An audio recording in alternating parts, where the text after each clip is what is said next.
Hello everyone, नमस्कार। स्वागत है आप सभी का आपके अपने favourite channel new light NEET पर।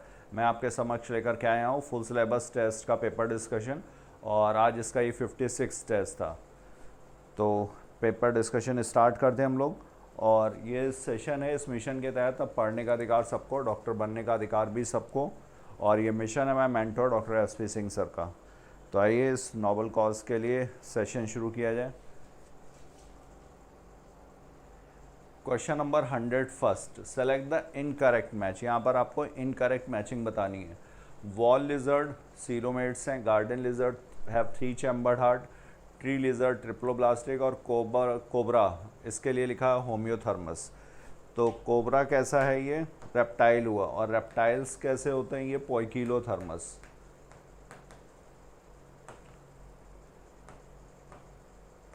These are poikilotherms. होम्योथर्म्स यहाँ पर गलत दिया हुआ है। तो ट्री लिजर्ड ट्रिप्लोब्लास्टिक है, सही है, क्योंकि ट्रिप्लोब्लास्टिक ऑर्गेनाइजेशन ट्रिप्लोब्लास्टिक ये प्लेटियल मिंथीज से ही शुरू हो जाता है। Garden lizard have 3 chambered heart, ये सही है। रेप्टाइल्स में मोस्टली में 3 चैम्बर्ड हार्ट है एक्सेप्ट क्रोकोडिलिया ग्रुप। और वॉल लिजर्ड्स कैसे हैं, सीलोमेट्स हैं, और इनके नाम भी पता होने चाहिए। Wall lizard Hemidactylus, garden lizard ये हो गए हमारा कैलोट्स, और ट्री लिजर्ड ये हमारी हो गई कैमेलियन। तो करेक्ट आंसर यहाँ पर इनकरेक्ट मैच कौन सा हुआ, cobra. Next, select the incorrect match. यहाँ पर भी इनकरेक्ट मैचिंग आपको बतानी है। Meiosis single cycle of DNA replication, mitosis single cycle of DNA replication, सही है। इंटरफेज में S फेज जो होगा वहाँ पर DNA का रेप्लिकेशन होता है। Prophase 2 recombinase enzyme use cell plate, sphagnum और साइकस। तो सेल डिवीज़न का सेल प्लेट मेथड से होता है प्लांट्स में, सही दिया हुआ है। स्फैग्नम और साइकस में सेल प्लेट, और अगर एनिमल सेल होती तो यहाँ पर फॉरोइंग मेथड, या इसी को हम लोग बोल सकते हैं। यहाँ पर कैसा होगा, ये सेंट्रीपिटल टुवर्ड्स सेंटर आ रहा है, और सेल प्लेट मेथड ये सेंट्रीफ्यूगल मेथड है। प्रोफेज 2 रिकॉम्बिनेज एंजाइम यूज्ड, तो यहाँ पर प्रोफेज 2 नहीं प्रोफेज 1 होना चाहिए था। प्रोफेज 1 में जो पैकेटीन सब स्टेज है उसमें रिकॉम्बिनेज एंजाइम का यूज़ होता है, एंजाइम मीडिएटेड प्रोसेस है। तो यहाँ पर इनकरेक्ट बताना था, incorrect 102 is third. Next question, if in a organism the number of chromosome is 48, अगर किसी ऑर्गेनिज्म में क्रोमोजोम नंबर 48 है, then during cell cycle what is the number of chromosome in G1, S and G2 phase respectively. तो cell cycle में number of chromosomes G1, S और G2, तो यहाँ पर G1 में कितना होगा 48, S में भी 48। क्रोमोजोम नंबर चेंज नहीं होगा, प्लॉइडी चेंज नहीं होती, और G2 में भी 48। S फेज में DNA कंटेंट जो है वो डबल हो जाएगा, जितना यहाँ पर था G1 में 2C है तो यहाँ पर 4C हो जाएगा। DNA कंटेंट डबल होगा but chromosome number will remain same, ploidy will remain same. तो यहाँ पर 48, 48 एंड 48, 103rd इज थर्ड।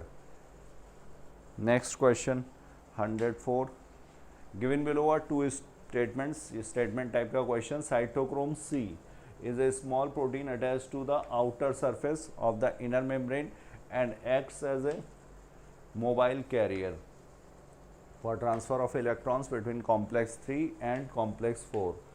तो यहाँ पर मोबाइल कैरियर सिर्फ साइटोक्रोम C है। जो साइटोक्रोम्स की अगर बात की जाए तो साइटोक्रोम में कौन सा मोबाइल कैरियर है, साइटोक्रोम C। और यहाँ पर ये कहाँ पर सिचुएटेड है, आउटर सरफेस पे इनर मेम्ब्रेन के। माइटोकॉन्ड्रिया में जो ये इनर मेम्ब्रेन है इसके आउटर सरफेस पर, इधर की साइड यहाँ पर साइटोक्रोम C। और एक इसको कॉम्प्लेक्स 3 और कॉम्प्लेक्स 4। कॉम्प्लेक्स 4 कौन सा है, साइटोक्रोम A3, और कॉम्प्लेक्स 3 कौन सा है, BC1 कॉम्प्लेक्स। तो ये स्टेटमेंट एकदम सही है। In ETS the number of ATP molecule synthesize depends on the nature of the electron donor. और इलेक्ट्रॉन डोनर, ये स्टेटमेंट भी सही हुआ क्योंकि इलेक्ट्रॉन डोनर इसमें कौन से होते हैं, NAD2H और FADH2। अगर NAD2H है तो यहाँ पर 3 ATP, और FADH2 अगर है तो यहाँ पर 2 ATP, क्योंकि ये एंटर करता है कॉम्प्लेक्स 2 से। तो ये ज़्यादा प्रोटॉन नहीं पंप करेगा, कॉम्प्लेक्स 2 से एंटर करता है। और NAD2H ये कॉम्प्लेक्स 1 से, तो ज़्यादा प्रोटॉन्स पंप करेगा इंटर मेम्ब्रेन स्पेस में, यहाँ पर H कॉन्सेंट्रेशन यहाँ पर बढ़ता है। तो ये भी स्टेटमेंट एकदम सही हुआ, ये भी सही है। तो 104 का करेक्ट आंसर होगा fourth. Both statement 1 and statement 2 are correct. Next question 105th, greater biological diversity of tropics then temperate region is due to the, तो बायोलॉजिकल डाइवर्सिटी कहाँ पर, ट्रॉपिक्स में ज़्यादा है, then temperate is due to the presence of more seasonal environment. तो more seasonal नहीं, tropics में कैसा होता है, लेस सीजनल, वेरिएशन यहाँ पर कम है। फ्रिक्वेंट ग्लेशिएशंस इन द पास्ट, ये कहाँ पर, ये टेम्परेट रीजन में देखने को मिले थे, इसी वजह से यहाँ पर बायोडाइवर्सिटी ज़्यादा नहीं है। Highly variable climate, constant climate है, वेरिएबल नहीं है यहाँ पर, ये गलत दिया हुआ, highly variable climate and availability of more solar energy, तो ये भी गलत हो गया। करेक्ट कौन सा हुआ फिर, availability of more solar energy which contributes to higher productivity, तो ये वाला स्टेटमेंट यहाँ पर सही है। 105 इज़ फोर्थ।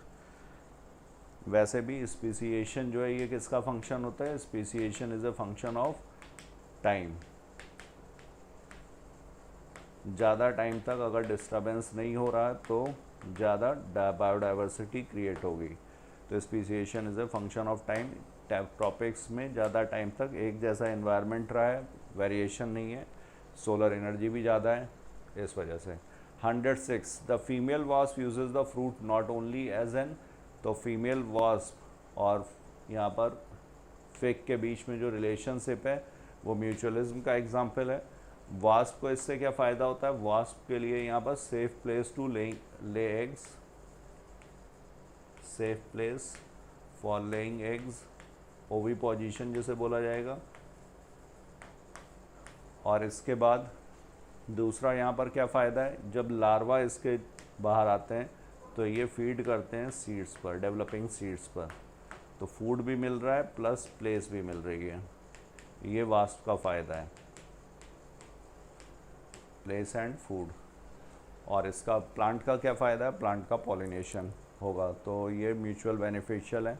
ओवी position and developing seeds answer होगा एज एन ओवी position site but uses the developing seeds with in the fruits for nourishing it's larvae, तो यहाँ पर क्या होगा, यहाँ पर डेवलपिंग सीड्स। तो 106 का करेक्ट आंसर हुआ first. Next, tracheids are present in the xylem of, तो ट्रैकिड्स जितने भी वेस्कुलर प्लांट्स हैं, वेस्कुलर प्लांट्स जाइलम का कंपोनेंट है ये। Tracheids and vessels, main tracheary elements जो हैं ट्रैकिड्स एंड वेसल्स हैं, जिनके थ्रू वाटर और मिनरल्स वगैरह ट्रांसपोर्ट होंगे। तो वेसल्स प्रेजेंट होते हैं, ये करेक्टरिस्टिक है एंजियोस्पर्म्स का, most of the angiosperms, not all. जो प्रिमिटिव एंजियोस्पर्म है उसमें वेसल्स एब्सेंट हैं। इसके अलावा जिम्नोस्पर्म्स में भी वेसल्स एब्सेंट हैं, एक्सेप्ट यहाँ पर जो नीटेल्स ग्रुप है, नीटम, अफेड्रा और वेल्विशिया जिसके एग्जांपल्स हैं, इसमें वेसल्स से प्रेजेंट होते हैं। बाकी जिम्नोस्पर्म में भी वेसल्स एब्सेंट हैं और टेरिडोफाइट्स में भी एब्सेंट हैं। लेकिन यहाँ पर ट्रैकिड्स जो हैं ये टेरिडोफाइट, जिम्नोस्पर्म्स और एंजियोस्पर्म सभी में प्रेजेंट होंगे। तो tracheids are present in the xylem of pinus gymnosperm, ये एंजियोस्पर्म, ये एडियंटम वॉकिंग फर्न, टेरिडोफाइट। तो करेक्ट आंसर होगा यहाँ पर all of these. 107 is fourth. Next question, main arena of cellular activities in both the plant and animal cell, तो cellular activities कहाँ पर होती हैं, साइटोप्लाज्म में। तो मेन एरेना कहाँ पर हुआ, 108 का करेक्ट आंसर होगा second. Next, the DNA molecule to which the gene of interest is integrated for cloning is called, तो डीएनए मॉलिक्यूल जो उसको जिससे जीन ऑफ इंटरेस्ट इंटीग्रेट की गई है उसको क्या बोलेंगे, वेक्टर, क्योंकि ये इसको प्रोवाइड करेगा ओराई, ओरिजिन ऑफ रेप्लिकेशन, प्लस इसके कॉपी नंबर्स भी ये कंट्रोल करता है। तो 109 का करेक्ट आंसर होगा fourth. Next question, which one of the following is the incorrect match. यहाँ पर इनकरेक्ट मैच बताना है तो इथीडियम ब्रोमाइड स्टेनिंग के लिए यूज़ किया जाता है। जेल इलेक्ट्रोफोरेसिस में ऑरेंज कलर का स्टेन प्रोवाइड करेगा। Gel electrophoresis annealing, cloning vector, bacteriophage, plasmid, cosmid, phagemid, ये सब क्लोनिंग वेक्टर्स हैं, सही है। PBR 322 प्लाज्मिड, बोलिवर रोड्रिग्स और 322 इसे नंबर दिया गया था। बाकी के जो प्लाज्मिड्स वहाँ तैयार किए गए थे आर्टिफिशियल, उनके लिए, तो आर्टिफिशियल प्लाज्मिड ये भी सही है। गलत क्या है यहाँ पर? एनीलिंग। एनीलिंग किसका स्टेप है? Annealing is step of PCR, polymerase chain reaction. तो 110 is second. Next question, select the incorrect match. Cerebral cortex, तो सेरेब्रल कॉर्टेक्स में ग्रे मैटर, सही है, ये ग्रे मैटर सेरेब्रल कॉर्टेक्स को बोलते हैं। और ये ग्रेइश इन अपीयरेंस होता है, इस वजह से इसे ग्रे मैटर बोला जाता है। और ग्रेइश इन अपीयरेंस किस वजह से? न्यूरोनल सेल बॉडीज़ की वजह से। न्यूरॉन्स की जो सेल बॉडीज़ हैं वो यहाँ पर हैं। न्यूरॉन्स में 3 पार्ट है ना, सेल बॉडी, डेंड्राइट्स और एक्सॉन। तो एक्सॉन्स बनाते हैं फाइबर। तो inner part of cerebral hemisphere, ये क्या हुआ? ये वाइट मैटर। जैसे ये सेरेब्रल कॉर्टेक्स, सेरेब्रल हेमिस्फीयर्स हो गए, तो इसका जो कॉर्टिकल पोर्शन है ये सेल बॉडी का बना होता है, इसलिए ये ग्रेइश इन अपीयरेंस होगा, सेल बॉडी। और यहाँ पर इनके जो एक्सॉन्स होंगे ये माइलिनेटेड होंगे, इस वजह से ये वाइट होगा ये पोर्शन। तो वही लिखा हुआ है, inner part of cerebral hemisphere white matter. White matter कहलाता है क्यों? क्योंकि माइलिन शीथ है यहाँ पर। न्यूरोसिक्रेटरी सेल्स, हाइपोथैलेमस और एमिगडाला, ये हाइंड ब्रेन, या हाइंड ब्रेन नहीं, ये एक्चुअली लिम्बिक सिस्टम का पार्ट है। हिप्पोकैम्पस और हिप्पोकैम्पल लोब और एमिगडाला और inner part of cerebral hemisphere, ये सब मिलकर के बनाते हैं लिम्बिक सिस्टम, जो हाइपोथैलेमस के साथ इमोशनल ब्रेन का काम करता है, इमोशंस को कंट्रोल करेगा। तो हाइंड ब्रेन यहाँ पर गलत दिया हुआ है, यहाँ पर क्या होना चाहिए था? Forebrain. तो इनकरेक्ट मैच यहाँ पर 111 का क्या होगा? Fourth. Next question 112, apomixis takes place in which of the following plant. तो एपोमिक्सिस क्या है? Formation of seed without fertilization, without fertilisation.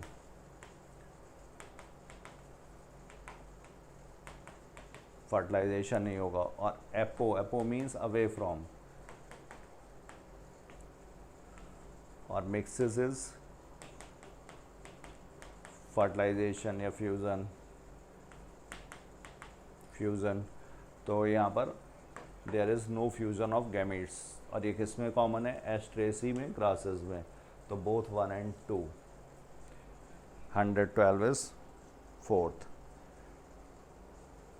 Next question 113, given below are two statements, one is labeled as assertion and the other is labeled as reason. In biotechnology, same restriction enzyme are used for cutting both foreign DNA, जो हमारा gene of interest है, और vector DNA at specific point.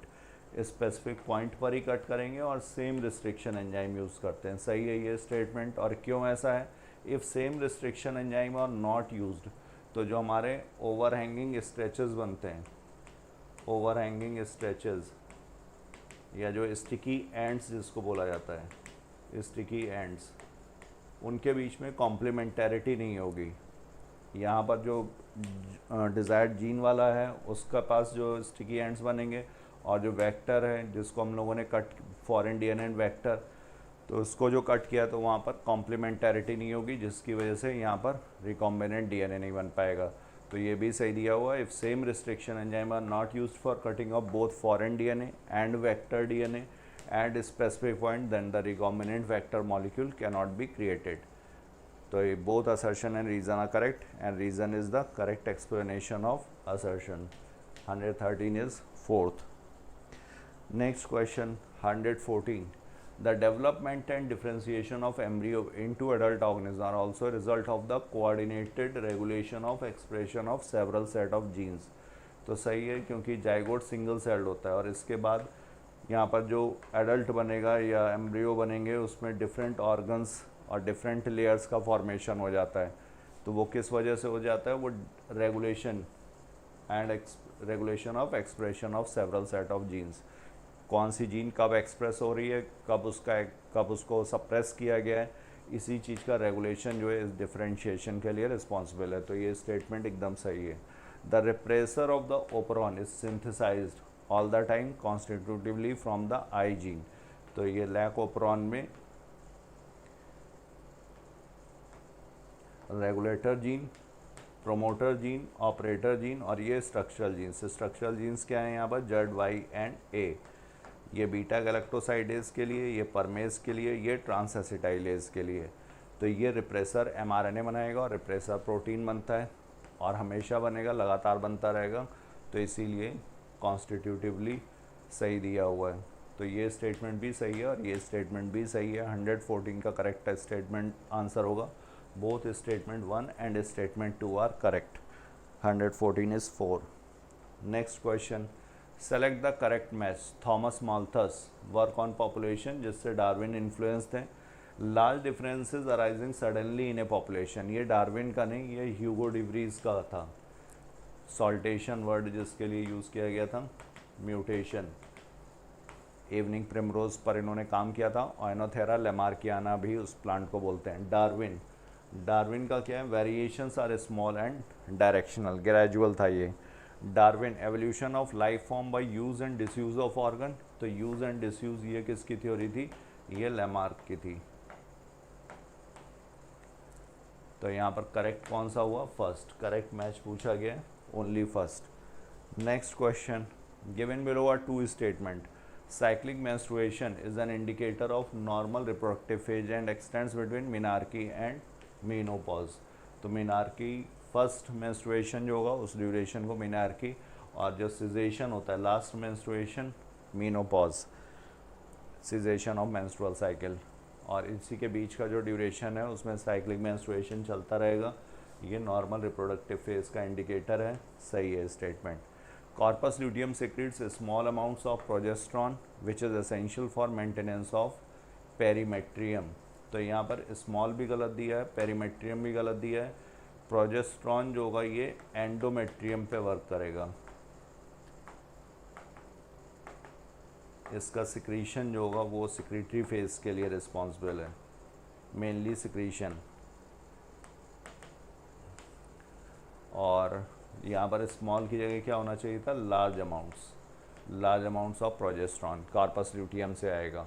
और corpus luteum से दूसरा hormone कौन सा है, ईस्ट्रोजन भी आता है। इसीलिए सिक्रीटरी फेज में ईस्ट्रोजन और प्रोजेस्ट्रॉन दोनों का लेवल बढ़ता है। लेकिन मेन हार्मोन अगर पूछा जाएगा तो वो प्रोजेस्ट्रॉन है। तो यहाँ पर ये दो चीज़ों की वजह से ये स्टेटमेंट गलत हो गया, ये हमारा सही है।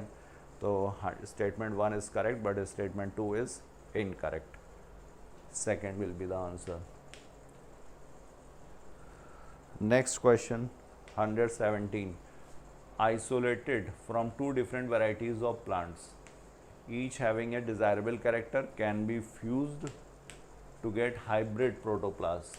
तो इसको क्या बोला जाएगा, इसको सोमैटिक हाइब्रिड बोला जाएगा। जो हाइब्रिड हमारा तैयार होगा इस तरह से, सोमैटिक मतलब बॉडी की सेल्स यूज़ की गई हैं।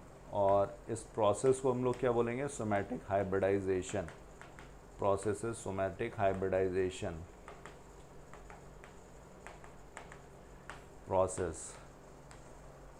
और इसमें यहाँ पर फ्यूजन किसका किया जाता है, प्रोटोप्लास्ट का।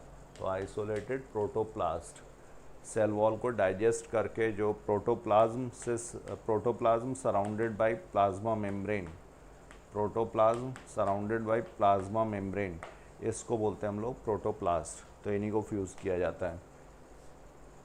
The predominant stages of the life cycle of a moss is the gametophyte which consist of 2 stages. सही है ये, गैमेटोफाइट प्रीडोमिनेंट स्टेज है लाइफ साइकिल ऑफ मॉस में।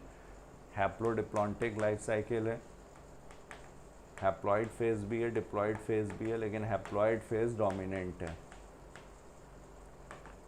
स्पोरोफाइट यहाँ पर जो डिप्लॉइड फेज है ये डोमिनेंट है, डोमिनेशन है इसका। और डिप्लॉइड फेज जो स्पोरोफाइट है वो इसी पर डिपेंडेंट है, पार्शली भी हो सकता है या टोटली भी। फ्यूनेरिया में कैसा है, ये पार्शली डिपेंडेंट है, और एक्सिया मार्गेंशिया में टोटली डिपेंडेंट है गैमेटोफाइट पे। और ये इसकी 2 स्टेजेस हैं, सही है, गैमेटोफाइट की। 2 स्टेजेस कौन कौन सी हैं गैमेटोफाइट की? तो गैमेटोफाइट में 2 स्टेजेस हो गई, एक तो प्रोटोनीमा और दूसरा हो गया लीफी स्टेज, जिसमें लीव्स लाइक स्ट्रक्चर्स प्रेजेंट होंगे, उसे लीफी स्टेज और protonema. Vegetative reproduction in mosses is by fragmentation and budding in the secondary protonema. Secondary protonema में जो बडिंग होगी उसी से ये लीफी स्टेज अराइज होगी। तो सही दिया हुआ ये स्टेटमेंट भी, स्टेटमेंट 1 भी करेक्ट है और स्टेटमेंट 2 भी करेक्ट है। Correct answer will be 4th। Next question, how many matchings are correct? Aneuploidy. तो aneuploidy is due to non disjunction of chromosome, और इसमें कौन सा डाउन सिंड्रोम इसका एग्जाम्पल हुआ? 21st ऑटोसोमल क्रोमोसोम की ट्राइसोमी है।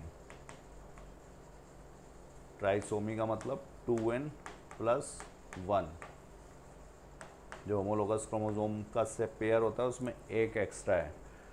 पॉलीप्लॉयडी, पॉलीप्लॉयडी गलत दिया हुआ है। पॉलीप्लॉयडी का मतलब more than 2 set of chromosome. तो haemophilia sex linked recessive, colour blindness भी sex linked recessive. Clotting of blood affected in haemophilia, सही है।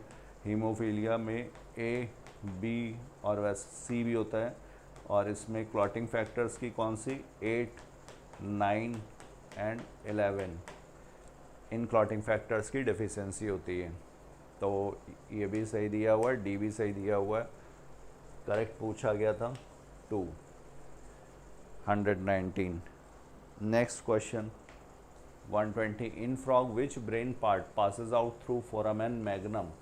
फोरामेन मैग्नम ये लार्जेस्ट फोरामेन है, और ये कहाँ होता है? Base of the skull, skull के बेस पे होता है। फ्रॉग में भी प्रेजेंट होगा।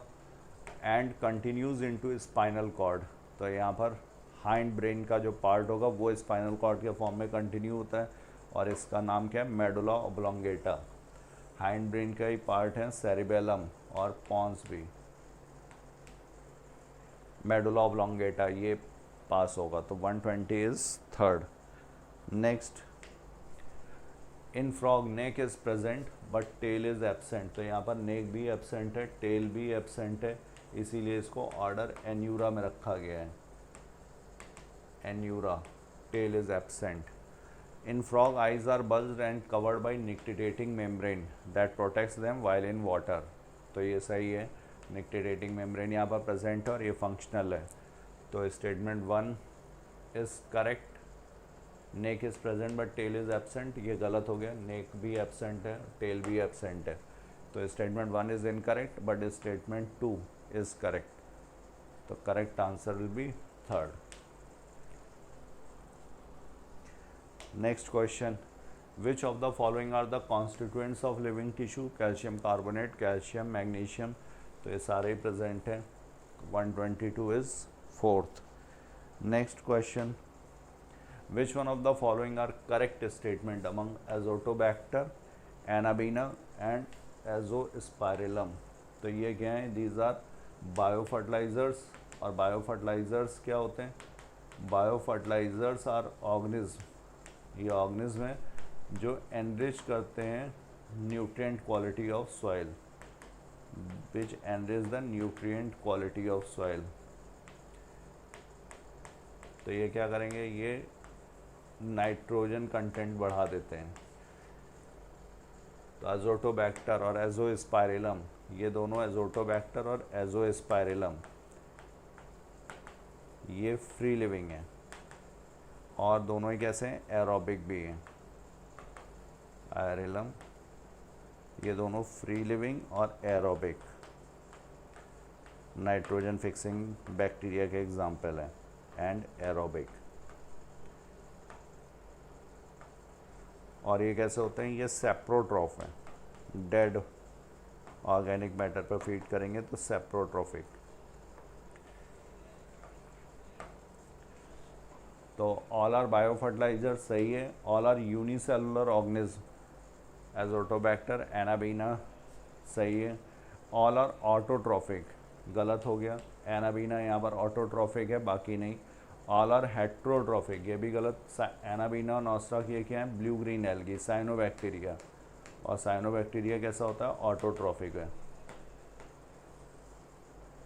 तो यहाँ पर दो स्टेटमेंट सही हैं, ओनली ए एंड बी।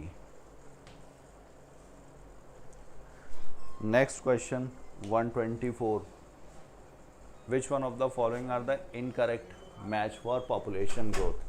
तो dn upon dt is equal to rn और nt is equal to n naught e raise to power rt, dn upon dt rn k minus n upon k। तो ये हो गया logistic growth सही है, वेरल्स पर में दिया था, वेरल्स पर लॉजिस्टिक ग्रोथ इक्वेशन इसको बोलेंगे। यहाँ पर एसिम्प्टोट के बारे में पूछा जाता है, कर्व कैसा है इसका, ये सिग्मॉइड शेप होगा, ये क्या है इसकी कैरिंग कैपेसिटी के, और ये पॉपुलेशन डेंसिटी। तो पॉपुलेशन डेंसिटी कैरिंग कैपेसिटी तक ही पहुंच पाएगी। कैरिंग कैपेसिटी क्या होती है, कैरिंग कैपेसिटी जो environment maximum number of organism की पॉपुलेशन को सपोर्ट कर सकता है, तो मैक्सिमम नंबर पॉपुलेशन का। और ये कब अचीव होगा, when n is equal to k। तो ये हो गया एक्सपोनेंशियल ग्रोथ, एक्सपोनेंशियल या ज्योमेट्रिक ग्रोथ अगर रिसोर्सेज अनलिमिटेड है, तब ये रिसोर्सेज आर अनलिमिटेड, तब यहाँ पर एक्सपोनेंशियल ग्रोथ या ज्योमेट्रिकल ग्रोथ। तो dn upon dt is equal to rn, ये एक्सपोनेंशियल है और ये इसी का इंटीग्रल फॉर्म है। तो ये भी सही है, ये भी सही है, ये भी सही है। b plus D intrinsic rate of natural increase r जो यहाँ पर है, तो ये b प्लस डी नहीं, ये b माइनस डी होगा, per capita birth rate minus per capita death rate, तो b minus D.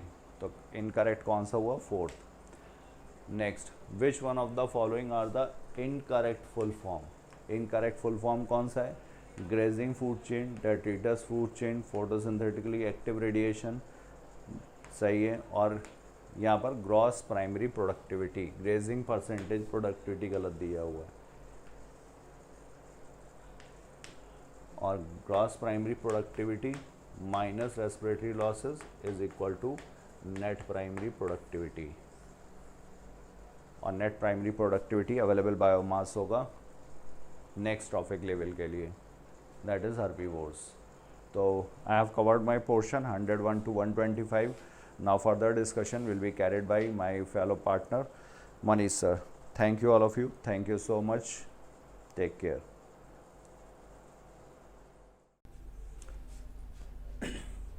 Hello future doctors, कैसे उम्मीद करते हैं बहुत अच्छे से आपका तैयारी चल रही होगी। प्यारे बच्चों, एफएलटी के टेस्ट आप बहुत अच्छे से दे रहे होंगे, एनालाइज कर रहे होंगे और अच्छे से आपका नंबर बढ़ रहा होगा। डे बाय डे एनालिसिस करते रहिए, सिली मिस्टेक्स को रेक्टिफाई करते रहिए, और साथ ही साथ प्यारे बच्चों आप उन पॉइंट्स को जो आपके लिए एडिशनल बन रहा है उसका एक पॉइंट बना लीजिए, लास्ट समय देखते चले जाइएगा, आपके लिए फ़ायदा करेगा। जैसे फैमिलीज वगैरह में कई सारे बच्चे कहते हैं कि सर ये एडिशनल पॉइंट बन जाता है, हमारे लिए याद नहीं रहता, क्वेश्चन गलत हो जाते हैं।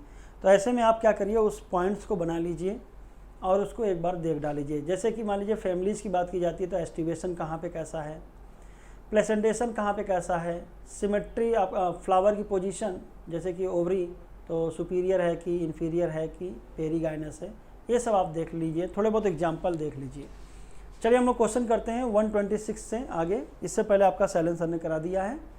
Select the correct match, C4 plant मेज है, फास्फोग्लाइकोलेट की मैचिंग की गई है फोटो रेस्पायरेशन से, RUBP 5 कार्बन कंटेनिंग कंपाउंड। तो ऑल दिया है तो हमें सब पढ़ना पड़ेगा। C4 प्लांट मेज, सोरघम एंड शुगर केन होता है। C4 प्लांट में फोटो रेस्पायरेशन नेग्लिजिबल बोल सकते हो, हालांकि नो भी चल जाएगा लेकिन नेग्लिजिबल बोलना ज़्यादा सही है। साथ ही साथ C4 प्लांट में 2 प्रकार की कोशिकाएं यूज होती हैं, एक तो मीजोफिल और एक आपका bundle sheath cell. Calvin cycle बेटा आपका C4 प्लांट में भी पाया जाता है, लेकिन कहाँ होता है, बंडल शीथ सेल में। फास्फोग्लाइकोलेट फोटो रेस्पायरेशन में क्या होता है, C3 में मिलेगा। कब मिलेगा, जब 5 कार्बन कंटेनिंग कंपाउंड RUBP का CO2 से ना जुड़कर किससे जुड़ जाए, ऑक्सीजन से। एंजाइम कौन होगा बेटा आपका, रुबिस्को। बनेगा क्या, एक 3 कार्बन का कंपाउंड जिसको बोलते हैं फास्फोग्लिसरिक एसिड, और एक 2 कार्बन का कंपाउंड जिसको बोलते हैं फास्फोग्लाइकोलेट।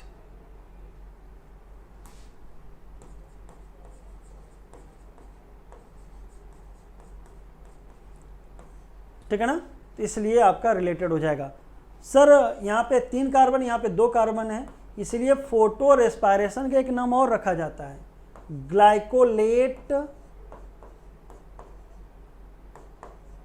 जो 2 कार्बन का है, यानी C2 साइकिल भी बोलते हैं। RUBP 5 कार्बन कंटेनिंग होता है, फुल फॉर्म होता है रिबुलोज 1,5 बिस फॉस्फेट, 5 कार्बन है, रिबुलोज है। सर जब इसको हम डिटेल में पढ़ते हैं तो आपको पता होगा कि इसको बोलते हैं कीटोज शुगर है। जब केमिस्ट्री का आप बायोमॉलिक्यूल पढ़ोगे तो वहाँ पे एक पॉइंट निकल के आएगा कि अगर ये नामकरण का रूल भी है, अगर ओज नामक सफिक्स लगता है तो एल्डिहाइड मेन फंक्शनल ग्रुप वाला शुगर है, नहीं एल्डोज शुगर होता है। और अगर उलोज लगे सफिक्स में तो ये कीटोनिक होगा, नहीं कीटोज शुगर होगा। तो यहाँ पे उलोज लगा है इसलिए बोलते हैं कीटोनिक। फॉर एग्जांपल यहाँ पे आ जाता है राइबोज, 5 कार्बन का ये भी है, रिबुलोज ये भी 5 कार्बन का ही है। एक्सेप्शन में आपका फ्रक्टोज आ जाएगा। फ्रक्टोज में लगा तो ओज है लेकिन एक कीटोज शुगर है। चलिए अगले क्वेश्चन पे चलते हैं। Question number 127, kelvin propose that plant change light energy. Plant light energy को किसमें बोलते हैं? बॉन्ड ऑफ केमिकल एनर्जी, किसके जरिए? By transferring electron in an organise manner of pigment, जिसको बोलते हैं लाइट रिएक्शन वाली बात, and molecule and other substance. तो बिल्कुल सही है, कोई उतना कन्फ्यूजन करने वाला लाइन भी नहीं है कि लाइट एनर्जी को केमिकल एनर्जी में, और इलेक्ट्रॉन का ट्रांसपोर्ट जो लाइट रिएक्शन होता है पिगमेंट के जरिए चलेगा। ये जो the mapping of the pathway C3 cycle या केल्विन साइकिल की जो मैपिंग था, कार्बन एसिमिलेशन इन फोटोसिंथेसिस, ये आपका कहते हैं ना कि वर्ल्ड वार के बाद जो आपका नागासाकी और हिरोशिमा में आपका बमबारी किया था जापान के, अमेरिका ने किया था, तो वहाँ पे रेडियो एक्टिविटी इतनी फैल गई थी कि उसका लोगों को लगता था कि रेडियो एक्टिव बहुत क्या है, डेंजरस है, लेकिन इन्होंने रेडियो एक्टिव का बहुत सही इस्तेमाल किया था, तो इनको नोबेल प्राइज़ मिला केल्विन साहब को। लेकिन बेटा आपको ईयर तो याद ही होना चाहिए, ईयर होता है 1961, तो इसलिए आपका दूसरा क्या हो जाएगा? गलत। तो पहला सही दूसरा गलत। आंसर तो आपको याद हो गया होगा। अब बेटा आपको कहना होगा कि नोबेल प्राइज़ वाले जो भी साइंटिस्ट हैं थोड़े बहुत उनके ईयर याद होना चाहिए, तो मैं लिख देता हूँ 1945, 1961, 1962। ये बेटा एंटीबायोटिक की डिस्कवरी के लिए किसको मिला था? Fleming, Florey and Chain, Howard Florey and Chain. 1961 आपका केल्विन साइकिल के लिए मिला है केल्विन साहब को, और 1962 में वाटसन, क्रिक एंड फ्रैंकलिन जो आपके डाटा दिए थे, ये दिया गया था डीएनए के हेलिकल स्ट्रक्चर, जो फेमस डबल हेलिकल स्ट्रक्चर था उसके लिए। ये याद होना चाहिए था आपको। तो आंसर हो जाएगा बेटा आपका सेकंड, पहला सही दूसरा गलत। चलिए आगे बढ़ते हैं। A comparison of the volume of the filtrate form per day 180 litres per day with that of urine 1.5 litre, क्या सजेस्ट कर रहा है कि 99% of the filtrate has to be reabsorbed by the renal tubule this process. तो reabsorb की process क्या कहलाएगी? Reabsorption ही कहलाएगी। मैक्सिमम रीअब्जॉर्प्शन कहाँ होता है अगर ये पूछा जाए तो पीसीटी याद कर लीजिएगा। तो 99% जो फिल्ट्रेट रीअब्जॉर्ब हो रहा है उसमें 60 से 65% इलेक्ट्रोलाइट का रीअब्जॉर्प्शन कहाँ होता है बेटा? आपका पीसीटी में। इसीलिए पीसीटी में सरफेस एरिया ज़्यादा करने के लिए क्यूबॉइडल एपिथेलियम,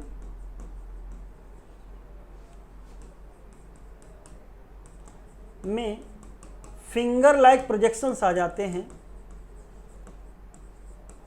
अरे सर फिंगर लाइक प्रोजेक्शन जो होते हैं इसी के कारण इस एपिथेलियम का नाम रखते हैं ब्रश बॉर्डर एपिथेलियम।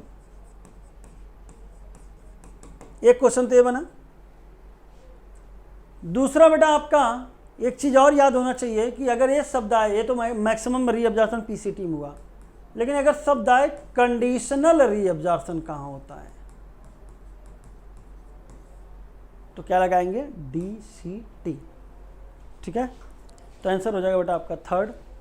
चलिए आगे बढ़ते हैं। How many matching are correct, इनमें से कितनी मैचिंग करेक्ट हैं।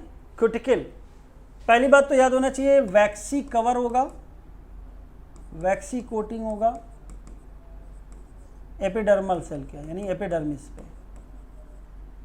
तो वैक्सी मटेरियल क्या होता है, वाटर लॉस को प्रिवेंट करते हैं, सही है। ट्राइकोम्स स्टेम हेयर है, मल्टी सेलुलर है, water loss due to transpiration को रोकता है, ये भी सही हो सकता है matching. Trichomes branched unbranched, stiff soft, glandular secretory भी हो सकता है। रूट हेयर यूनिसेलुलर होते हैं और इसका मेन काम होता है help in absorption of water and minerals, ये भी सही हो गया। Trichome, root hair, epidermis, stomata, ये सब एपिडर्मल टिश्यू सिस्टम में आते हैं, ग्राउंड में नहीं आते। तो आपका तीसरा हो गया गलत। पूछा क्या है, करेक्ट, तो पहला ABC करेक्ट है, D क्या है, इनकरेक्ट है। आंसर हो जाएगा आपका फर्स्ट। चलिए आगे बढ़ते हैं। Select the incorrect match for cockroach, जैसे मिले करेक्ट इनकरेक्ट अंडरलाइन करिए। और किसके बारे में पूछा, कॉकरोच के बारे में। ये भी देखना किसके बारे में पूछा है। क्रॉप एंड गिजर्ड पाया जाता है, क्रॉप स्टोरेज ऑफ फूड होता है, गिजर्ड में 6 highly rose of chitinous teeth पाया जाता है, प्रोवेंट्रिकुलस दूसरा नाम होता है, ग्राइंडिंग में काम करेगा। इसके अलावा कॉकरोच में ग्राइंडिंग के लिए मैंडिबल भी पाए जाते हैं। हीमोलिम्फ, पहले इसको समझिए, हमारे में जो लिम्फ होता है वो आपका टिश्यू फ्लूइड कहलाता है, यानी वह फ्लूइड जिसमें सेल्स आपके सने हुए हैं। और हीमो शब्द ब्लड के लिए आता है। तो कॉकरोच में क्या होता है, या जो भी है, ओपन सर्कुलेटरी सिस्टम पाया जाता है और यहाँ पे जो ऑर्गन्स एक गड्ढे के अंदर पाए जाते हैं। इस जो आपका डिप्रेशन है इसको बोलते हैं साइनस, और इसमें चारों तरफ फ्लूइड भर जाता है। तो भाई फ्लूइड है तो लिम्फ या टिश्यू नाम रख सकते हैं, इंटरस्टिशियल फ्लूइड है तो लिम्फ रखा गया। लेकिन जब मैंने देखा तो ये बना किससे है, ये ओपन सर्कुलेटरी हार्ट जो है आपका भेजा आगे और यहाँ से कलेक्ट कर लिया। तो यहाँ पे आके ब्लड क्या हो जाते हैं, ब्लड वेसल खुल जाते हैं, जिससे ऑर्गन डायरेक्टली बाथड शब्द आता है, इसलिए शब्द क्या बोलेंगे, हीमोलिम्फ। और कॉकरोच अगर मारिए तो लाल खून नहीं मिलेगा, यानी कि क्या हो जाएगा, कलरलेस प्लाज्मा एंड हेमेटोसाइट पाया जाएगा, यानी ब्लड का पार्ट हो गया। ब्लड वेसल वेल डेवलप्ड, ये बात गलत हो जाएगी, क्योंकि अभी मैंने बताया कि ओपन सर्कुलेटरी सिस्टम में ब्लड वेसल तो पाए जाएंगे लेकिन आपका कंटिन्यूअस नहीं होगा, पुअरली डेवलप्ड ज़्यादा सही था। तो आंसर थर्ड हो जाएगा, क्योंकि आपका क्या पूछा है, incorrect. Chamber of heart greater than frog, तो ऐसे अगर हम देखें तो कॉकरोच का जो चैम्बर होता है वो 13 चैम्बर कहलाता है, और फ्रॉग में incomplete double circulation 3 chambered heart है। तो अगर ऐसा सोच के करेंगे तो भाई क्या हो जाएगा, ग्रेटर देन फ्रॉग पाया जाता है कॉकरोच में चैम्बर। तो आंसर हो जाएगा बेटा आपका थर्ड 130 का, जो इनकरेक्ट होगा, पुअरली डेवलप्ड बोला जाता है। Select the incorrect match. Catecholamines, या एक नाम रखते हैं बायोजेनिक अमीन्स। ये क्या है भाई, बायोजेनिक अमीन्स, यानी अमीनो एसिड के मॉडिफिकेशन से बनते हैं, इसलिए बोलते हैं अमीनो एसिड डेरिवेटिव।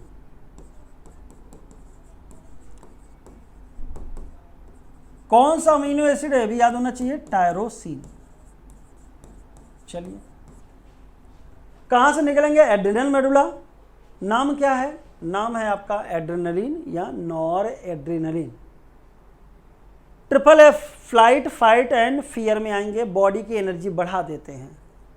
तो break down of glycogen energy बढ़ाएगा, लिपिड से भी प्रोटीन से भी, तो ये तो काम सही हुआ। ऐसे ही आपका एड्रिनल कॉर्टेक्स, उसकी 3 लेयर होती, GFR, जोना ग्लोमेरुलोसा, जहां से निकलता मिनरलोकॉर्टिकॉइड,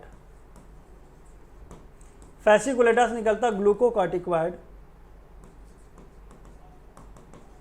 और रेटिकुलरिस से निकलता बेटा आपका सेक्स स्टीरॉयड। और लिख रहा है outer layer of adrenal medulla, नहीं भाई, कॉर्टेक्स की आउटर मोस्ट लेयर होती है ग्लोमेरुलोसा। तो चौथा गलत हो गया, hence answer will be the 131 का 4। ठीक है, याद रखिएगा function. Given below are 2 statement, ctenophores और एक्सक्लूसिवली मरीन, सही बात है। ई शब्द आता टीनो में, external fertilisation, 8 external rows of ciliated comb plate and exclusively marine. लेकिन सिमेट्री जो हो गया वो गड़बड़ कर दिया। बायलैटरल सिमेट्री की शुरुआत कहाँ से होती है? प्लेटी से और कॉर्डेटा तक चलती है। हालांकि इकाइनोडर्मेटा का लार्वा खाली बायलैटरल होता है, एडल्ट क्या होता है? रेडियल। तो यहां से बेटा आपका स्टेटमेंट क्या हो गया? गलत, क्योंकि बायलैटरल दिया है। डिप्लोब्लास्टिक सही है, और टिश्यू लेवल होना चाहिए था ऑर्गन, ये भी गलत कर दिया आपका। तो पहला तो गलत हो गया, फॉल्स। टीनोफोर्स में fertilisation is external with indirect development, बात सही है। ओनली सेक्सुअल रिप्रोडक्शन होगा, बायोलुमिनेसेंस होगा, एक्सटर्नल फर्टिलाइजेशन होगा, एक्सक्लूसिवली मरीन होगा, 8 external rows of ciliated comb plate पाया जाएगा। तो पहला गलत, दूसरा सही, ऐसे केस में आंसर हो जाएगा आपका 3rd।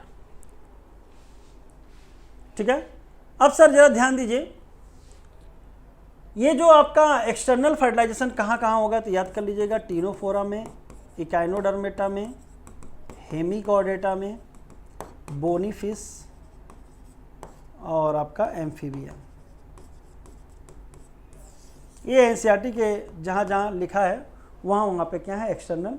वैसे भी ज़्यादातर कैसे होते बेटा? Internal. Statement, in the photorespiratory pathway there is no synthesis of ATP और NADPH2। कहते हैं वेस्टफुल प्रोसेस है, राइट। और सर वेस्टफुल का मतलब होता है कि क्या वेस्ट है? तो कहते हैं यहाँ पे एटीपी नहीं बनती, यहाँ पे एटीपी का यूटिलाइजेशन होता है। वैसे तो एटीपी तो केल्विन साइकिल में भी यूटिलाइज होती है, लेकिन सर वहाँ से क्या बनता है? ग्लूकोज, आगे चल के जो एटीपी बनाने में हेल्प कर सकता है। और एक बात याद कर लीजिएगा कि जब फोटो रेस्पिरेशन होता है तो RUBP किससे जुड़ता है बेटा? ऑक्सीजन से। और एक मॉलिक्यूल फास्फोग्लिसरिक एसिड का बनता है जो केल्विन साइकिल में चला जाएगा। और जो एक मॉलिक्यूल फास्फोग्लाइकोलेट 2 कार्बन का था, ये जब आगे बढ़ेगा तो भाई C2 और एक और फास्फोग्लाइकोलेट, ये दोनों आगे बढ़ के दोबारा से फास्फोग्लिसरिक एसिड यानी 3 कार्बन के कंपाउंड बना लेंगे जो केल्विन साइकिल में चला जाएगा, नो डाउट।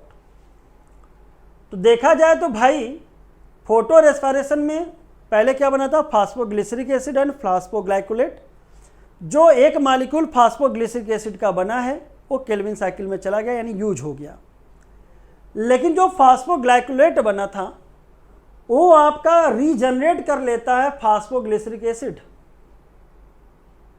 लेकिन दिक्कत क्या आई कि यहाँ पे 2 मॉलिक्यूल मिलके बनाते हैं, यानी 2 कार्बन 2 कार्बन 4 कार्बन। अरे कितने कार्बन है? 3 कार्बन। तो भाई जब 4 से 3 कार्बन होगा तो CO2 निकल जाता है। यही क्या हुआ? वेस्ट, लॉस हो गया CO2 का। इसीलिए फोटो रेस्पिरेशन को वेस्टफुल बोला जाता है। एक लाइन एनसीईआरटी लिखती होगी, waste of CO2, no formation of NADPH2, ATP and sugar. तो इस प्रक्रिया में तो नहीं बनेगी शुगर, फोटो रेस्पिरेशन में नहीं बनेगी। लेकिन हाँ, फोटो रेस्पिरेशन से फास्फोग्लिसरिक एसिड जो बनता है वो केल्विन साइकिल में जा सकती है। दूसरा ऑर्गन भी पूछा जाता है, CPM याद कर लीजिएगा, क्लोरोप्लास्ट, पेरोक्सिसोम, माइटोकॉन्ड्रिया, ये सीक्वेंस वाइज याद कर लीजिएगा। तो पहली बात तो सही हो गई, वेस्टफुल रहा, कोई सिंथेसिस नहीं रही। The biological function of photo respiration is not known yet.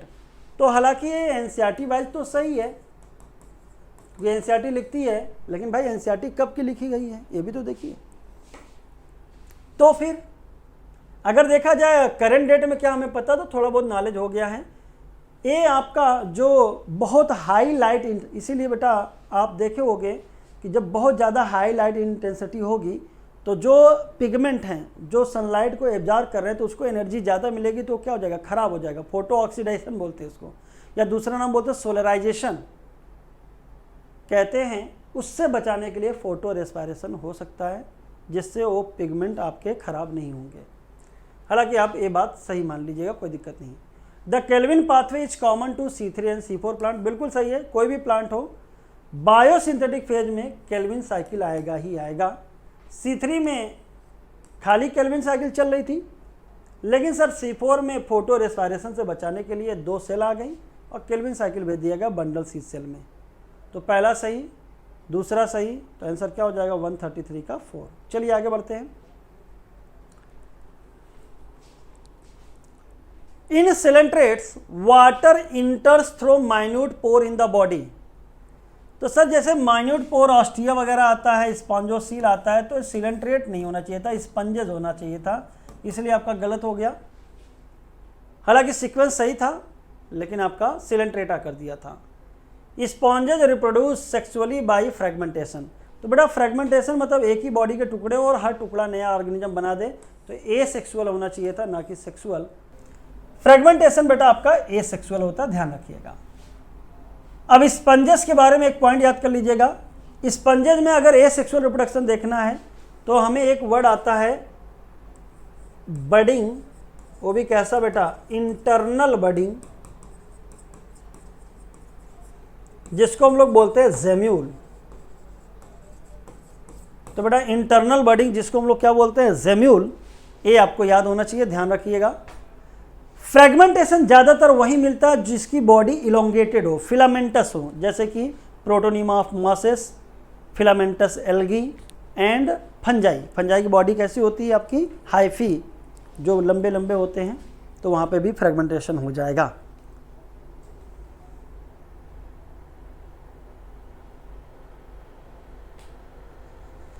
In the given below example how many plant are member of Brassicaceae family. तो भैया एलिमिनेशन रूल लगाइए, जो हैं वो तो हैं, जो नहीं है पहले उनको हटाइए। तो अश्वगंधा सोलेनेसी में है, medicinal. Radish, turnip, mustard, cauliflower, ये बेटा आपके किस में आते हैं, ब्रासिकेसी में। शुगर केन बेटा गन्ना है, ग्रास है, तो ये किस में आ जाएगा, पोएसी में। याद रखिएगा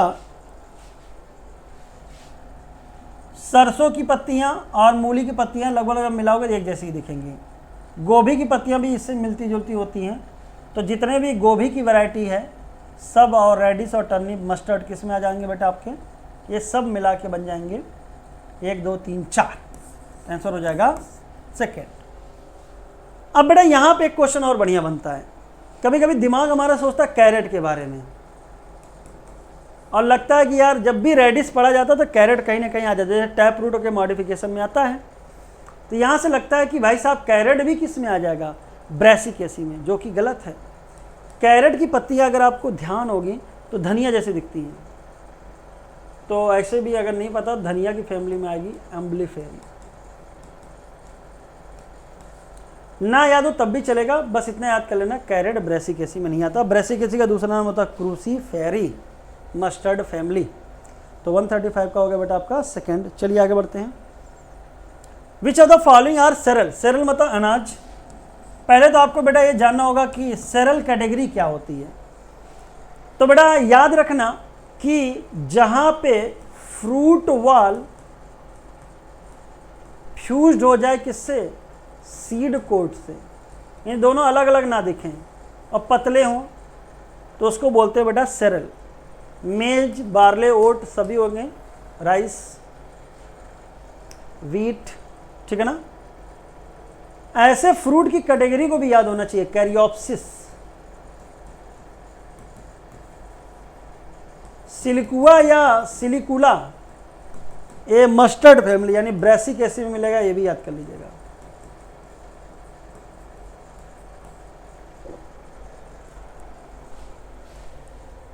बार्ले का नाम होता होर्डियम, मेज का नाम है जिया मेज, और ओट आप पढ़े हैं अवीना सेटिवा, और ओट सीडलिंग याद होगा एफडब्ल्यूबेंट ऑक्सीजन आइसोलेट हुआ था। In the given below example how many diseases are viral, तो भैया वायरल ना देख के उसके अलावा जो होंगे उनको हटा दीजिए, बचा हुआ क्या हो जाएगा वायरल। चलिए देखते हैं। डेंगू, डेंगू वायरस से होता है, ये तो वायरल ही पूछा है, चलो तो होगा। Chikungunya virus, AIDS HIV virus, influenza myxo virus, chicken pox varicella virus. अच्छा, अगर स्मॉल पॉक्स का वायरस याद करना है तो देखिए मुझे बहुत पहले का याद है, तो मुझे कैसे याद होता वेरियोला वायरस, तो मुझे कैसे याद है, चिकन पॉक्स में C है तो वेरिसेला, तो दूसरा variola.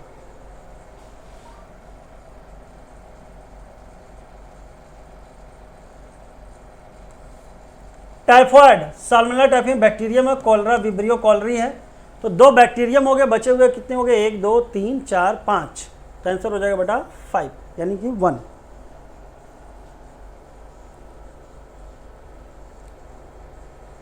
Which one of the following are a type of protein, तो प्रोटीन एज अ रिसेप्टर भी काम कर सकते हैं। रिसेप्टर के खास करके आपको जैसे एक बहुत अच्छा क्वेश्चन आता है, जब एक न्यूरॉन दूसरे न्यूरॉन से कनेक्शन करता है तो एक प्री सिनेप्टिक होता है, एक पोस्ट होता है, बीच में सिनेप्टिक क्लेफ्ट पाया जाता है। तो यहाँ से जब कैल्शियम आयन के इन्फ्लुएंस में सिनेप्टिक वेजिकल से न्यूरोट्रांसमीटर मिलते हैं तो उसके रिसेप्टर कहाँ पाए जाते हैं, ये भी क्वेश्चन आता है। तो कहाँ पाए जाते हैं बेटा आपका, ये पाए जाते हैं पोस्ट सिनेप्टिक मेम्ब्रेन में, और किस नेचर के होते हैं प्रोटीनेसियस। एंटीबॉडी तो जानते हो H2L2, 2 heavy chain 2 light chain, heavy से हैवी जुड़ता है 2 डाइसल्फाइड बॉन्ड से, और हैवी से जुड़ता है light through single disulphide bond. Carbonic anhydrase fastest enzyme में आता है, आपका ब्लड में पाया जाएगा, प्लाज्मा में भी पाया जाएगा। अब बेटा आरबीसी और प्लाज्मा दोनों में पाया जाएगा, लिटिल अमाउंट होगा प्लाज्मा में। तो सारे के सारे क्या प्रोटीन नेचर का आंसर हो जाएगा ऑल। इसके बाद अगर हम रिसेप्टर की बात करते हैं तो जो आपके ड्रग्स होते हैं उसका प्रिंसिपल रिसेप्टर कहीं ना कहीं पाया जाता है। जैसे ओपियोइड रिसेप्टर जब आए तो CNS एंड GIT याद होना चाहिए। कैनाबिनॉइड रिसेप्टर की बात करें तो ब्रेन होना चाहिए, ठीक है, ये सब आपको याद होना चाहिए। Select the incorrect match, incorrect match बताना है। चलिए सर देखते हैं। रेप्लम दूसरा नाम होता फॉल्स सेप्टम, ब्रेसिकेसिम होगा, यूनिलॉकुलर होगा, बाद में बाइलॉकुलर हो जाएगा, parietal placentation, inner wall of the ovary, mustard and argemone. Cruciform नाम है भाई ब्रेसिकेसी का, करोला क्रूसीफार्म हो जाएगा। अब क्रूसीफार्म करोला आप देखिएगा तो आपका मस्टर्ड को जो आपके एनसीईआरटी में डायग्राम हो वहाँ से मिल जाएगा। कैपिटुलम या हेड इन्फ्लोरेसेंस, सूरजमुखी का फूल, सनफ्लावर एकदम जैसे लगता है सर है, तो ये आपका इन्फ्लोरेसेंस हो गया। सेंटर में होगा डिस्क्लोरेट और किनारे किनारे होंगे रे flow rate. Poaceae only actinomorphic, only लगने के कारण गलत होगा, अगर एक्टिनो होता तो चल जाता, ध्यान रखिएगा, इसलिए चौथा गलत हुआ, वनली लगा है। लेकिन अगर हम पोएसी हो गया, फैबेसी हो गया, सीजल पिनवाइडी हो गया,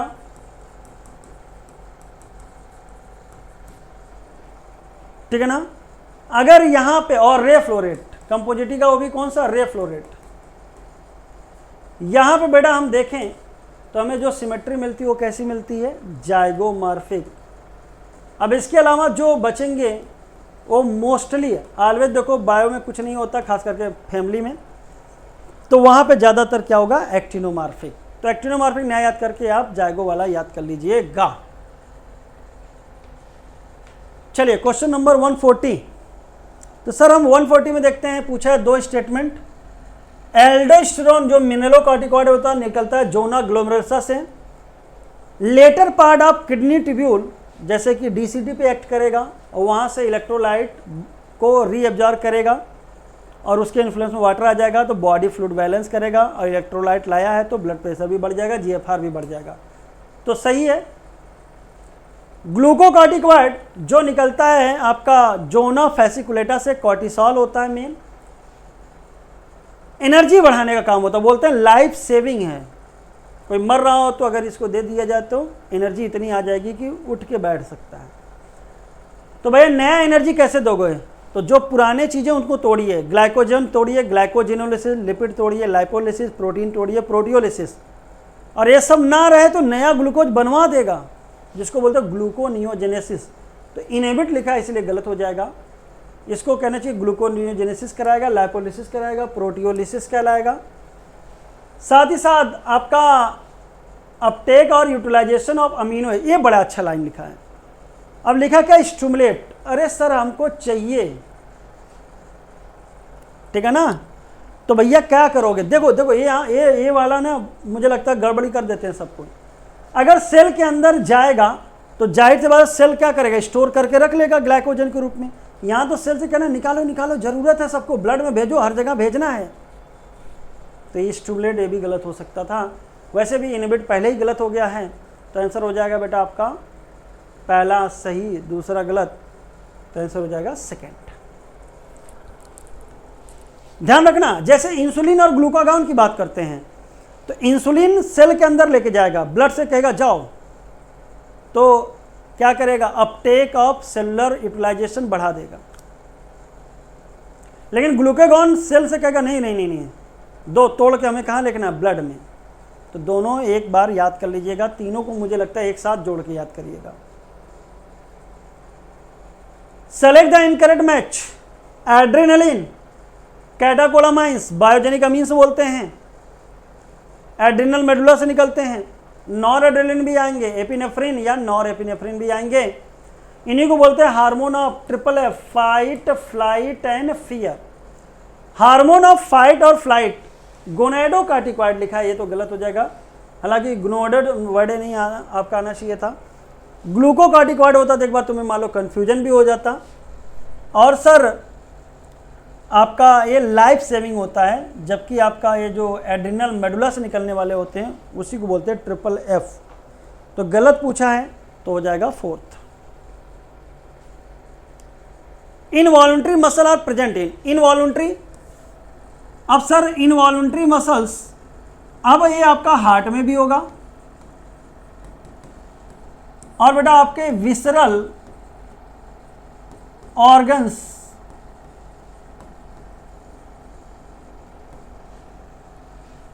तो सर हार्ट में, इसीलिए तो हार्ट को स्पेशलाइज बोलते हैं।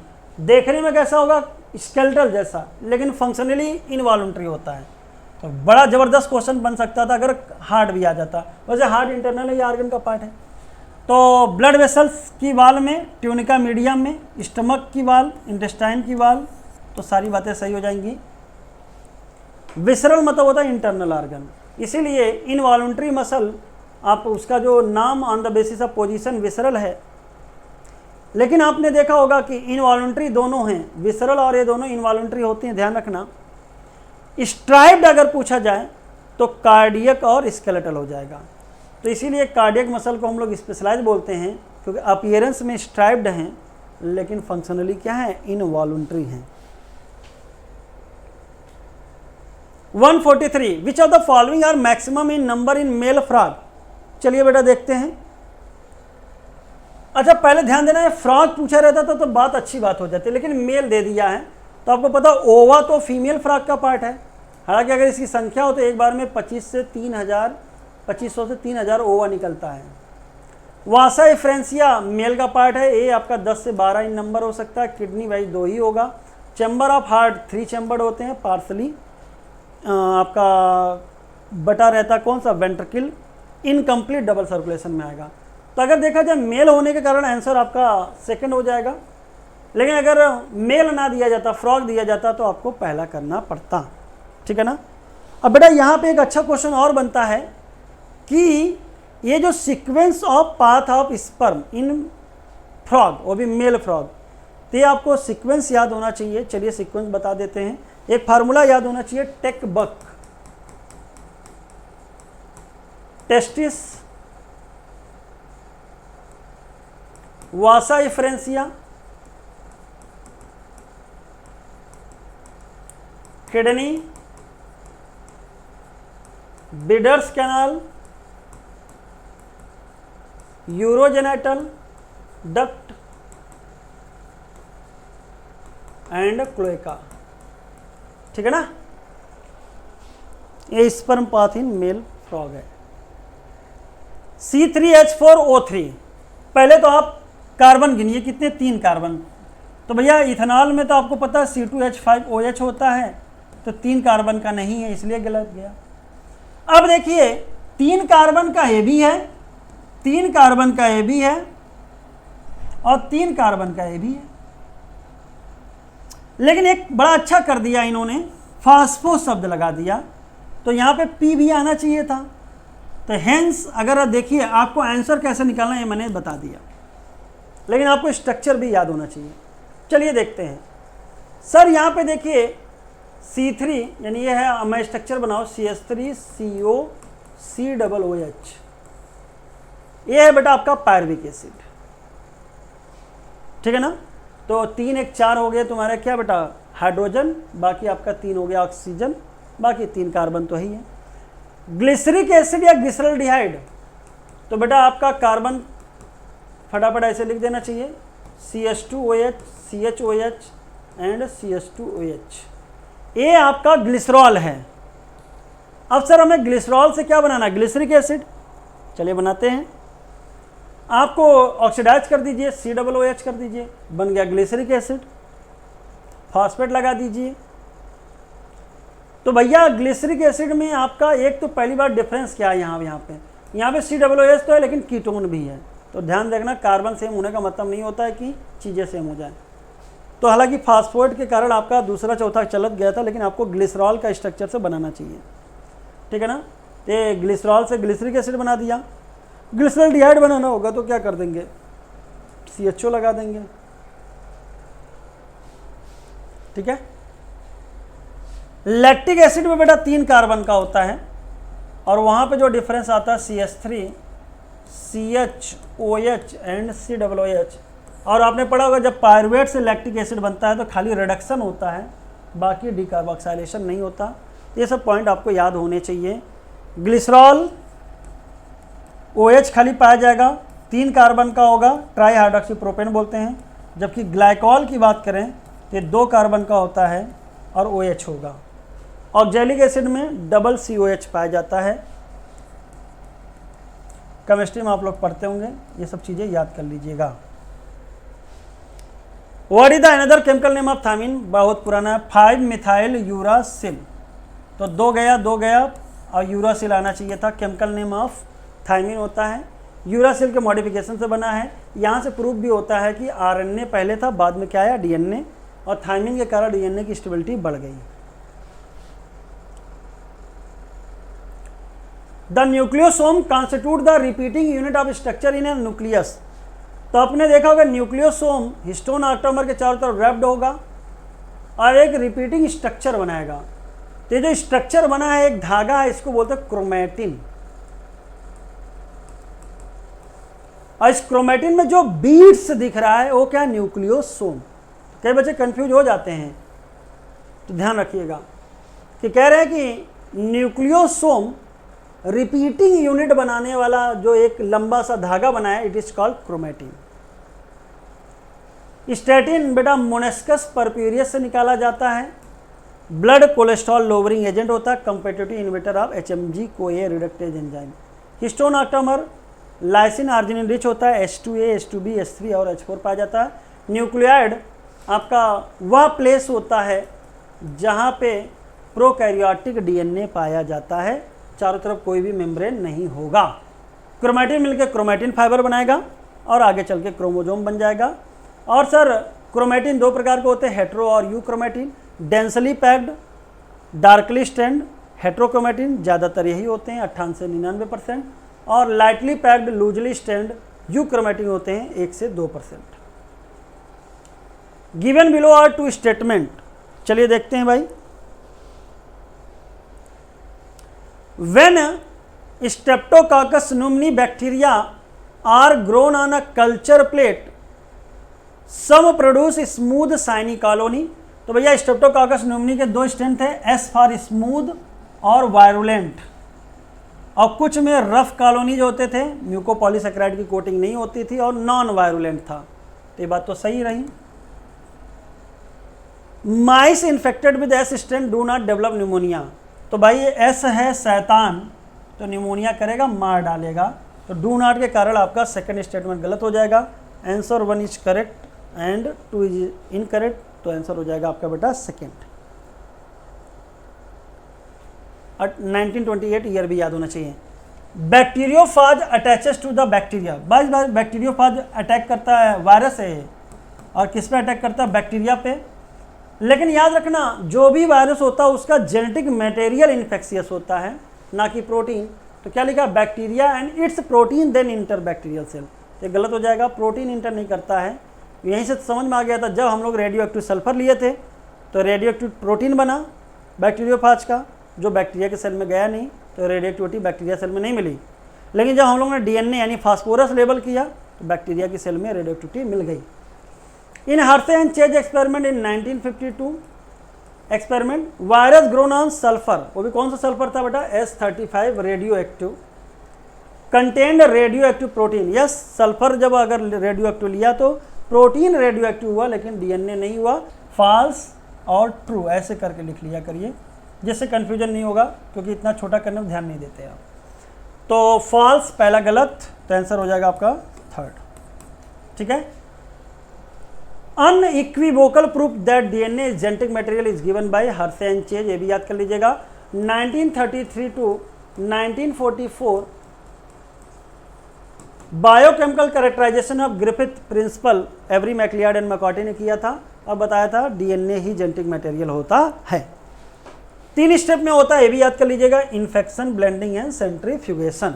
अगर सल्फर लिया गया है तो रेडियो एक्टिविटी सुपरनेटेंट प्रोटीन में मिलेगा, और फास्फोरस लिया गया है तो रेडियो एक्टिविटी पिलेट में बैक्टीरियल सेल में मिलेगा। Which is involve in मिजेल्सन and stall experiment. तो भाई मिजेल्सन एंड स्टॉल एक्सपेरिमेंट 1958 में इकोलाई बैक्टीरिया लिया गया था, NH4Cl, वो भी कैसा आइसोटोप था? रेडियो एक्टिव नहीं था। N15 N14, 14 नॉर्मल होता है, उसका हैवी क्या हो जाता है? 15। और डेंसिटी ग्रेडियंट सेंट्रीफ्यूगेशन किसका था? Caesium chloride. तो सारी बातें क्या हो गई? सही। ध्यान रखना, जैसे कभी कभी दिमाग देखिए ही है, S32 एंड S35, सर ये हायर आइसोटोप ये भी है, लेकिन भारी होने के साथ साथ एक ऐसा रेडियो एक्टिव भी है। तो जो भी आइसोटोप होते हैं, आपको भी पता है केमिस्ट्री जब पढ़ते हो, तो जब एटॉमिक नंबर सेम हो और एटॉमिक वेट का डिफरेंस हो, वो भी ज़्यादा हो जाए, तो आइसोटोप्स कहलाते हैं। तो S32 वेट है, यहाँ पे 35 है, तो ये हायर आइसोटोप तो ये भी है, लेकिन एक ऐसा रेडियो एक्टिव है। ये कार्बन 12 एंड कार्बन 14, ये भी रेडियो एक्टिव हो गया। फास्फोरस 31 एंड फास्फोरस 32, ये भी रेडियो एक्टिव हो गया। बाकी सब हायर तो है ही हैं। अब यहाँ पे कभी कभी क्वेश्चन पूछ जाता है न्यूमेरिकल बेस, तो याद रखना, एक लाइन लिख सकते हो, एवरी जनरेशन में 2 हाइब्रिड बनेंगे और बचे हुए क्या बनेंगे? लाइट। हालांकि हमने न्यूमेरिकल वाला कराया है, वहाँ पे आप देख सकते हैं। Given below are 2 statement, the novelty and brilliant insight of Darwin was this, he asserted that variation which are heritable and which make resource utilization better for few adapted to habitat better will enable only to reproduce and leave more progeny। तो इतना लंबा line पढ़ने में दिक्कत हो ही जाएगी। लेकिन आप जब बोलते हो कि डार्विन साहब की बात क्या थी, तो डार्विन ने कहा था वही वेरिएशन यूजफुल होते हैं जो पेरेंट से प्रोजनी में जाते हैं। तो क्या होना चाहिए था? हेरिटेबल, यानी पेरेंट से प्रोजनी में जाए। और वो कौन सा? पेरेंट से प्रोजनी में खराब चीज़ें जाएगी तो भाई मर मुर जाएगा। ऐसा कि जो उस इन्वायरमेंट में मोस्ट फिट हो, और फिट कौन सा? रिप्रोडक्टिव। तो यूटिलाइजेशन अच्छा से करें और रिप्रोडक्टिव फिट हो, इसका मतलब क्या हो? अपनी प्रोजनी ज़्यादा प्रोड्यूस करे। तो बात तो सही होगी। Lamarck gave the example of dear. तो भैया लैमार्क के बारे में जब भी आता तो जिराफ की बात की जाती, डियर की नहीं। तो इसलिए आपका दूसरा आगे पढ़ना ही नहीं था, गलत हो जाता। तो पहला सही दूसरा गलत, आंसर हो जाएगा बेटा आपका सेकंड। एक चीज़ और याद कर लीजिएगा, जो डार्विनियन की कॉन्सेप्ट था उसमें नेचुरल सिलेक्शन और ब्रांचिंग डिसेंड आता है, और ये रिप्रोडक्टिव फिटनेस था। इसलिए डार्विन थ्योरी में ये जो रिप्रोडक्टिव वैल्यू ज़्यादा होने का मतलब आर वैल्यू क्या होनी चाहिए, अगर ये पूछा जाए तो बोल दीजिएगा हाई। तो R value should be high. तो बेटा ये रहा डिस्कशन आपका। जब भी स्टेटमेंट टाइप ऑफ क्वेश्चन आए तो हमेशा अब एक रूल लगाइए कि जब भी अगर गलत टाइप मिल गया तो आगे मत पढ़िए, टाइम वेस्ट होगा।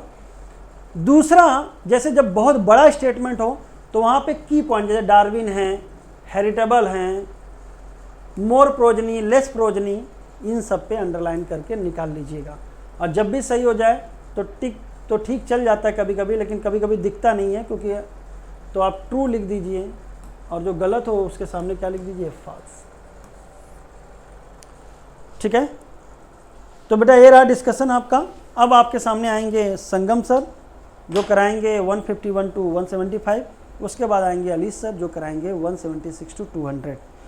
तो चलिए बच्चों, bye bye, take care. Good evening बच्चों, चलते हैं हम लोग क्वेश्चन नंबर 151 की ओर। और बेटा क्वेश्चन जरा ध्यान से देखें। Select the correct statement for haemophilia and thalassaemia. तो बेटा जरा हम लोग बात करें हीमोफीलिया और थैलेसीमिया के रेफरेंस में कौन सी बातें सही हैं। तो बेटा ध्यान से देखा गया कि दोनों डिसीज रेसेसिव डिसीज हैं और दोनों मेंडेलियन डिसऑर्डर हैं, और बेटा दोनों डोमिनेंट डिसीजेस नहीं है और ना ही ये क्रोमोसोमल एबनॉर्मलिटी का एग्जाम्पल है। It is a genetic disorder. So 151 is correct option is option first. ध्यान से देखें next. In women which of hormone is produce only during pregnancy. बेटा फीमेल्स में कौन सा हार्मोन प्रेगनेंसी के दौरान ही रिलीज होता है। तो बेटा एनसीईआरटी की लाइन है एचसीजी, एचपीएल और रिलैक्सिन दोनों सब हार्मोन प्रेगनेंसी के दौरान ही निकलते हैं। बेटा जो एचसीजी होता है इसकी प्रेजेंस ही प्रेगनेंसी डिटेक्ट कराती है। It is A pregnancy detecting hormone, detecting hormone. और बेटा जो रिलैक्सिन है वो लेटर हाफ में ओवरी से भी रिलीज होता है, ओवरी से भी निकलता है और ये निकलता है लेटर हाफ में। तो 152 correct option is option fourth. Next देखिए, given below the two statement in bioreactor the stir facilities even mixing and oxygen availability throughout the bioreactor. तो बेटा जो स्ट्रिंग टाइप का बायोरिएक्टर बनाया गया है जिसका बेस कर्व है वो सुविधा उपलब्ध कराता है कि बेटा थ्रू आउट कंडीशन में वो ऑक्सीजन की अवेलेबिलिटी को तय करता है और मिक्सिंग कराता रहता है। सो first statement is true. In almost all recombinant technology, our ultimate aim is to produce the desired protein। तो हम लोगों ने पढ़ा था कि देखो नॉर्मल आरएनए से नॉर्मल प्रोटीन बनती है। अब बेटा आरडीएनए से जो प्रोटीन बनती है बेटा ये रिकॉम्बिनेंट प्रोटीन होती है और ये डिजायर्ड प्रोटीन होती है। तो हम लोग सारे के सारे रिकॉम्बिनेंट टेक्नोलॉजी से डिजायर्ड प्रोटीन ही बनती है। This statement is true. So first and second both statement are true. So correct option is option fourth. चले भाई नेक्स्ट क्वेश्चन की ओर, और क्वेश्चन नंबर होगा 154। Which of the following are used to transfer alien DNA into host. बेटा alien DNA को host में पहुंचाने के लिए कौन से रास्ते का सहारा लेते हैं। तो बेटा ट्रांसफर ऑफ एलियन डीएनए के लिए हम सेलेक्ट करते हैं वेक्टर को। और बेटा जो वेक्टर है इन्हें हम लोग नेचुरल वेक्टर के तौर पर याद रखें। और जब नेचुरल वेक्टर की बात करते हैं तो हम लोग याद कर लेते हैं नेचुरल वेक्टर होता है बेटा प्लाज्मिड और होता है बैक्टीरियोफेज। और बेटा आर्टिफिशियल वेक्टर के तौर पर याद करते हैं YAC और BAC को। Yeast artificial chromosome, bacterial artificial chromosome, आपने ह्यूमन जीनोम पे आपने इनका विच वेक्टर का यूज किया है। दूसरा वेक्टर होता है डिसआर्म्ड वेक्टर, डिसआर्म्ड वेक्टर। और डिसआर्म्ड वेक्टर के तौर पर प्लांट के लिए एग्रोबैक्टीरियम टूमीफेसियंस को याद किया था और एनिमल के लिए रिट्रोवायरस को याद किया था। और दूसरा मेथड होता है वेक्टरलेस मेथड, और वेक्टरलेस मेथड था जीन गन और माइक्रो इंजेक्शन। इंजेक्शन लगता है एनिमल्स में और जीन गन यूज हुई थी प्लांट में। तो भैया वेक्टर एलियन डीएनए का ट्रांसफर जीन गन से भी होगा, बैक्टीरियोफेज से भी होगा, डिसआर्म्ड पैथोजन से भी होगा। तो तीनों मेथड वेक्टर ट्रांसफर के होते हैं जो अलग अलग अप्रोच में काम करते हैं, इसे आप ध्यान में रखें। Question number 155, which of the following chemical produce by fungus? कौन सा बायोएक्टिव मॉलिक्यूल या केमिकल बेटा फंगस से प्रोड्यूस होता है? तो भैया साइक्लोस्पोरिन ए इम्यूनोसुप्रेसिव एजेंट होता है और ये ट्राइकोडर्मा पॉलीस्पोरम से, ट्राइकोडर्मा पॉलीस्पोरम से, और ये है फंगस। स्टेटिन निकलता है मोनस्कस परप्यूरियस से, ये है ईस्ट और ये भी है फंगस। सिट्रिक एसिड निकलता है एस्परजिलस नाइगर से और ये भी है फंगस। तो बेटा तीनों मेंबर फंगस हैं जिनसे निकलने वाला chemical cyclosporin, statin, citric acid है। तो 155 correct option is option 4th। Next देखिए question number 156, which is not involve in tissue culture? इनमें से कौन टिश्यू कल्चर में इन्वॉल्व नहीं होता? तो टिश्यू कल्चर में जो सोर्स यूज होता है उसे एक्सप्लांट कहते हैं। ऐसे सेल की एबिलिटी जो सारी सेल्स बना सकती है उसे टोटीपोटेंसी कहते हैं। छोटे से टुकड़े को कल्चर कराना माइक्रो प्रोपगेशन कहलाता है। ये सब हमें देखने को मिलता है बेटा टिश्यू कल्चर में, लेकिन सीवरिंग इफेक्ट हमें देखने को मिलती है जेल इलेक्ट्रोफोरेसिस में, तो 156 correct option is option 4th। Next देखें, which one of the following match is incorrect? बेटा इनमें से कौन सी मैच इनकरेक्ट है? तो release factor is utilize in translation, जो ट्रांसलेशन एक्सरसाइज हुई है उसमें बनने वाली पेप्टाइड चेन रिलीज होती है रिलीजिंग फैक्टर की प्रेजेंस में। जब ट्रांसलेशन होता है और बेटा जब स्टॉप कोडॉन mRNA का पहुंचता है जिसका कोई tRNA नहीं मिलता, तब रिलीजिंग फैक्टर मैदान में आकर उस पेप्टाइड चेन को रिमूव करा देता। और UTR एफिशिएंट ट्रांसलेशन के लिए जरूरी होते हैं। वो रीजन जो प्रमोटर से पहले और टर्मिनेटर के बाद भी पाए जाते हैं, जो ट्रांसलेशन में नहीं जाते, उन्हें अनट्रांसलेटेड रीजन कहते हैं और वो ट्रांसलेशन के लिए जरूरी होते हैं। और एमिनो एसिलेशन ऑफ tRNA को चार्जिंग tRNA कहते हैं। पहला स्टेप होता है ट्रांसलेशन का। लेकिन बेटा लैक ऑपेरॉन केवल निगेटिव नहीं होता और बेटा ये निगेटिव और पॉजिटिव दोनों देखने को मिलता है। So incorrect match is option 4th। Given below the two statement, one is statement first and second. Beside the involvement of multiple gene, polygenic inheritance also take an account to influence the environment. बेटा जब हम लोग बात करते हैं beside the involvement of multiple gene, polygenic inheritance, multiple gene के case में polygenic inheritance को याद किया। Human skin colour is a case of polygenic inheritance. It is account to influence of the environment. This statement is true. This statement is true. अच्छा, in the bird the female has Z and W chromosome, where the male has Z chromosome beside autosome. तो भैया birds में हमें देखने को मिलती है बेटा फीमेल हीट्रोगेमिटी,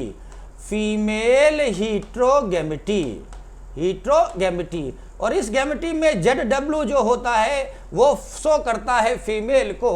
तो बर्ड में फीमेल है ZW, this statement is true. अब बेटा दोनों स्टेटमेंट हो गए true, so correct option is option 4th।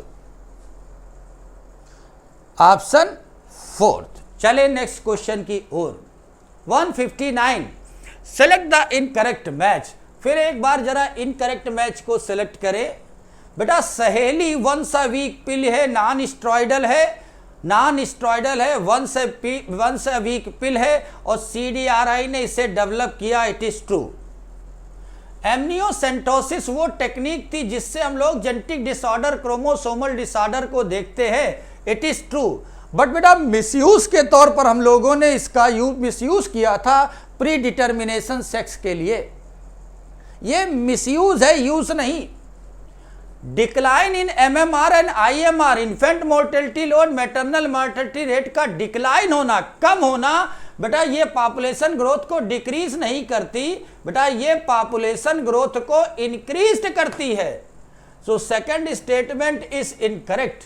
हम दो हमारे दो का मिशन बर्थ कंट्रोल के लिए यूज किया गया कि जो रिप्रोडक्टिव एज के ग्रुप थे उन्हें बताया गया कि छोटा परिवार सुखी परिवार, हम दो हमारे दो का स्लोगन दे दिया गया। लेकिन जो वर्किंग कल्चर के लोग थे उन्होंने कहा भैया हम दो हमारे दो से भी काम नहीं चल रहा, हम दो हमारे एक। तो बेटा 159 correct option is option second. Next देखें 160 STI are not significant threat to healthy society, therefore prevention of early detection cure the disease given not prime consideration under the reproductive health care programme. तो भैया STI are not a significant, नहीं major significant threat है healthy society के लिए। Sexually transmitted diseases, STI sexually transmitted infections, venereal diseases, ये बहुत बड़ा संकट है ह्यूमन हेल्दी सोसाइटी के लिए। तो first statement is false. Early symptoms of the most of STI are minor and include itching and discharge, side pain, swelling and genital organ, this statement is true. और अगर timely cure नहीं किया गया तो बेटा कैंसर भी हो सकता है, PID डिसीज भी देखने को मिलेगी, स्टिल बर्थ भी देखने को मिलेगी, एक्टोपिक प्रेगनेंसी भी देखने को मिलेगी। तो first statement is incorrect but second is correct, so correct option is option second. 160 correct option is option third. Next देखें which of the following symptoms of the allergic reaction, इनमें से कौन सा एलर्जिक सिम्टम्स के reaction है। तो भैया sneezing होना, वाटरी आई, रनिंग नोज, सारी की सारी एलर्जिक से सिम्टम्स हैं। अब याद रखना होगा बेटा कि कौन सी एंटीबॉडी एलर्जी के लिए जिम्मेदार होती है, कौन सी एंटीबॉडी एलर्जी के लिए जिम्मेदार होती है। तो आप जानते हैं it is case of IgE। चले नेक्स्ट क्वेश्चन की ओर 162। The foetus also receive some antibody from mother through the placenta during pregnancy. जो फीटस होता है वो मदर से कुछ एंटीबॉडी को रिसीव करता है प्रेगनेंसी के दौरान। तो भैया वो कौन सी एंटीबॉडी है जो प्लेसेंटा को पास कर जाती हैं, वही एंटीबॉडी वही बॉडी फीटस के पास पहुंचती होगी। तो एक एंटीबॉडी होती है जिसे IgG है बेटा, यही क्रॉस्ड प्लेसेंटा, यही प्लेसेंटा को क्रॉस कर जाती है। सो first statement is true. Injecting the microbes deliberately during the immunization or infectious organ gaining access to the body during natural infection induce passive immunity। तो भैया जो माइक्रोब्स हैं उन्हें बॉडी में डाला जाता, बॉडी खुद ही उनके लिए इम्यूनिटी प्रोवाइड कराती, एंटीबॉडी बनाती। बेटा इसे पैसिव नहीं, इसे एक्टिव इम्यूनिटी कहा गया, एक्टिव इम्यूनिटी। तो second statement is false and first statement is true. तो 162 first statement is correct and second is false. So correct option first is correct, second is incorrect, so correct option option second. Next देखें ELISA is based on the principle of antigen antibody interaction infections by pathogen can be detected by presence of antigen और by detecting the antibody synthesize the against pathogen. अब बेटा antigen का दूसरा नाम, antigen होती हैं protein और glycoprotein. So correct option 163 is option first. Next देखिए select correct statement for law of dominance. Law of dominance के अकॉर्डिंग कौन सा स्टेटमेंट सही है। तो भैया ध्यान रखना होगा, मोनोहाइब्रिड मेंडल ने किया मोनोहाइब्रिड क्रॉस, और मोनोहाइब्रिड क्रॉस पर बेस्ड है law of dominance, law of segregation, और लॉ ऑफ इंडिपेंडेंट असॉर्टमेंट बेटा डाईहाइब्रिड क्रॉस पर बेस्ड होता है। तो लॉ ऑफ डोमिनेंस के अकॉर्डिंग मेंडल ने कहा characters are controlled by discrete unit called factor, it is true. Factor are found in factor occurs in pair, this statement is also true. A dissimilar pair factor, one member of one pair is dominant and other is recessive, अगर heterozygous condition है तो उनमें एक dominant होगा, दूसरा recessive होगा। इसलिए बेटा 164 correct option is option fourth. 164 correct option is option fourth. Next देखें भाई 165 select the incorrect match of the polygenic inheritance. Polygenic inheritance के रेफरेंस में कौन सा स्टेटमेंट सही है? तो भैया जिसके पास जितनी डोमिनेंट एलील ज्यादा होंगी वो उतना डार्कनेस करेगा, क्योंकि हर डोमिनेंट एलील अपना कंट्रीब्यूशन देती है मेलानिन सिंथेसिस पे। तो जो AABBCC वाला है वो डार्केस्ट स्किन रखेगा और इसे हम लोग नीग्रो के तौर पर जानते हैं, नीग्रो के तौर पर जानते हैं, इट इज ट्रू।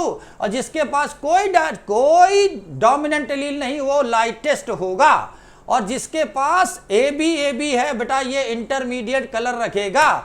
लेकिन जिसके पास 5 डोमिनेंट जीन हैं वो कभी भी लाइटेस्ट स्किन कलर नहीं रखता बेटा, ये डार्केस्ट का डार्क कलर रखता है। डार्केस्ट तो होगा 6 डोमिनेंट एलील के लिए, और डार्क कलर होगा जिसके पास 5 डोमिनेंट जीन होंगी।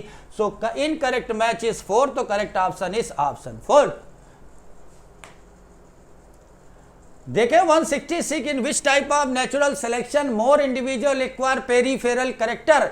अगर नेचुरल सिलेक्शन होगा और बेटा जो पेरीफेरल करेक्टर है वही नेचुरल सिलेक्शन में जाएंगे, और जिसमें 2 पीक देखने को मिलती हैं, और ऐसे सिलेक्शन को हम लोग डिसरप्टिव कहते हैं, डिसरप्टिव कहते हैं, डिसरप्टिव कहेंगे। It is not a case of stabilising, not directional.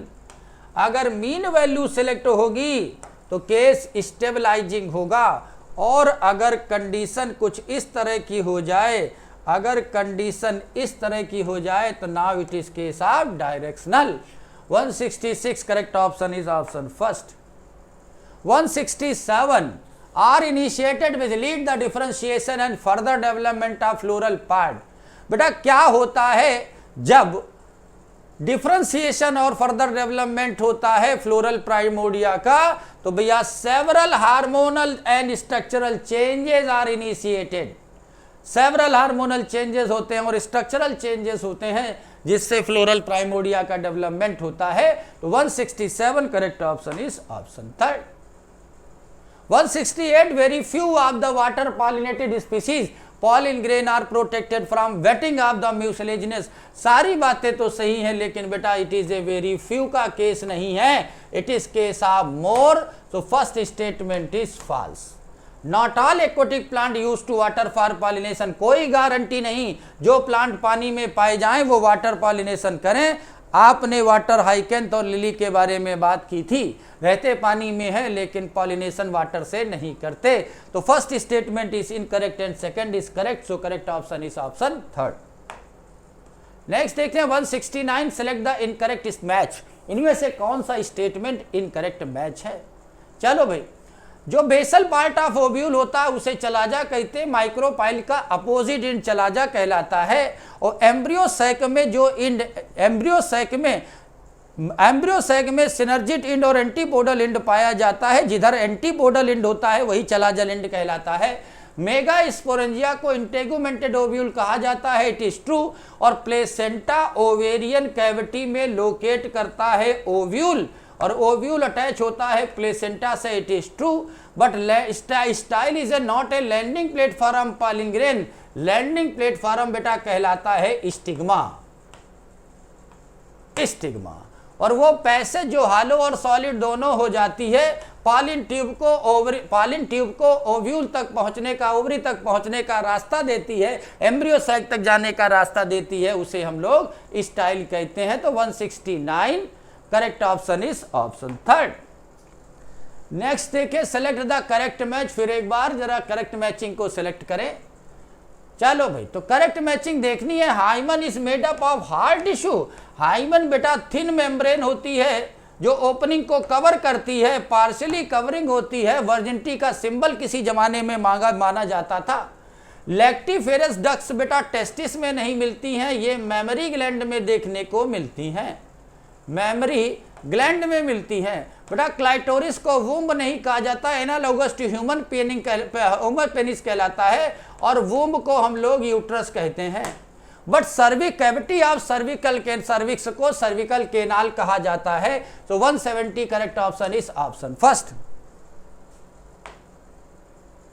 Next, vertical distribution of different species occupying the different level. तो बेटा वर्टिकल डिस्ट्रीब्यूशन की इस प्रोसेस को स्ट्रीफिकेशन कहते हैं। जो बॉटम होता है, इस बॉटम में जगह लेती हैं बेटा हर्ब, और हर्ब के ऊपर पाई जाती हैं शर्ब। ये सेकंड लेयर, ये फर्स्ट लेयर, और सबसे ऊपर ऑक्यूपाई होती है ट्री। तो टॉप लेवल पर पाई जाती है ट्री। अब बेटा जो टॉप लेवल का वर्टिब्री है, ये ध्यान से देखो, ट्री कौन से लेवल को ऑक्यूपाई करती, तो टॉप लेवल ऑक्यूपाई करती है, और टॉप लेवल ऑक्यूपाई करती है, और टॉप लेवल स्ट्रेटिफिकेशन की एक लेयर है। तो ये लेयर ऑफ फॉरेस्ट भी है। तो आंसर हो जाएगा बेटा फर्स्ट एंड सेकेंड। अब याद रखना होगा, दुनिया का पहला साइंटिस्ट जिसने दुनिया को हर्ब सर्ब ट्री से परिचय कराया, इस साइंटिस्ट का नाम था बेटा एरिस्टोटल। तो एरिस्टोटल ने दुनिया को पहली बार हर्ब सर्ब ट्री से परिचय कराया। तो 171 correct option is option fourth.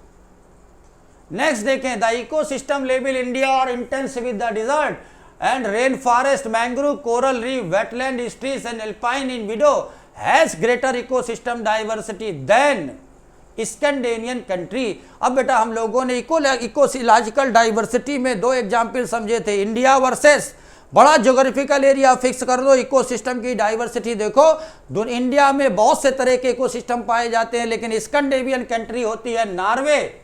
Scandinavian country होती है नॉर्वे, जो बर्फ से घिरी हुई जगह है, जहां इतनी डाइवर्सिटी देखने को नहीं मिलती।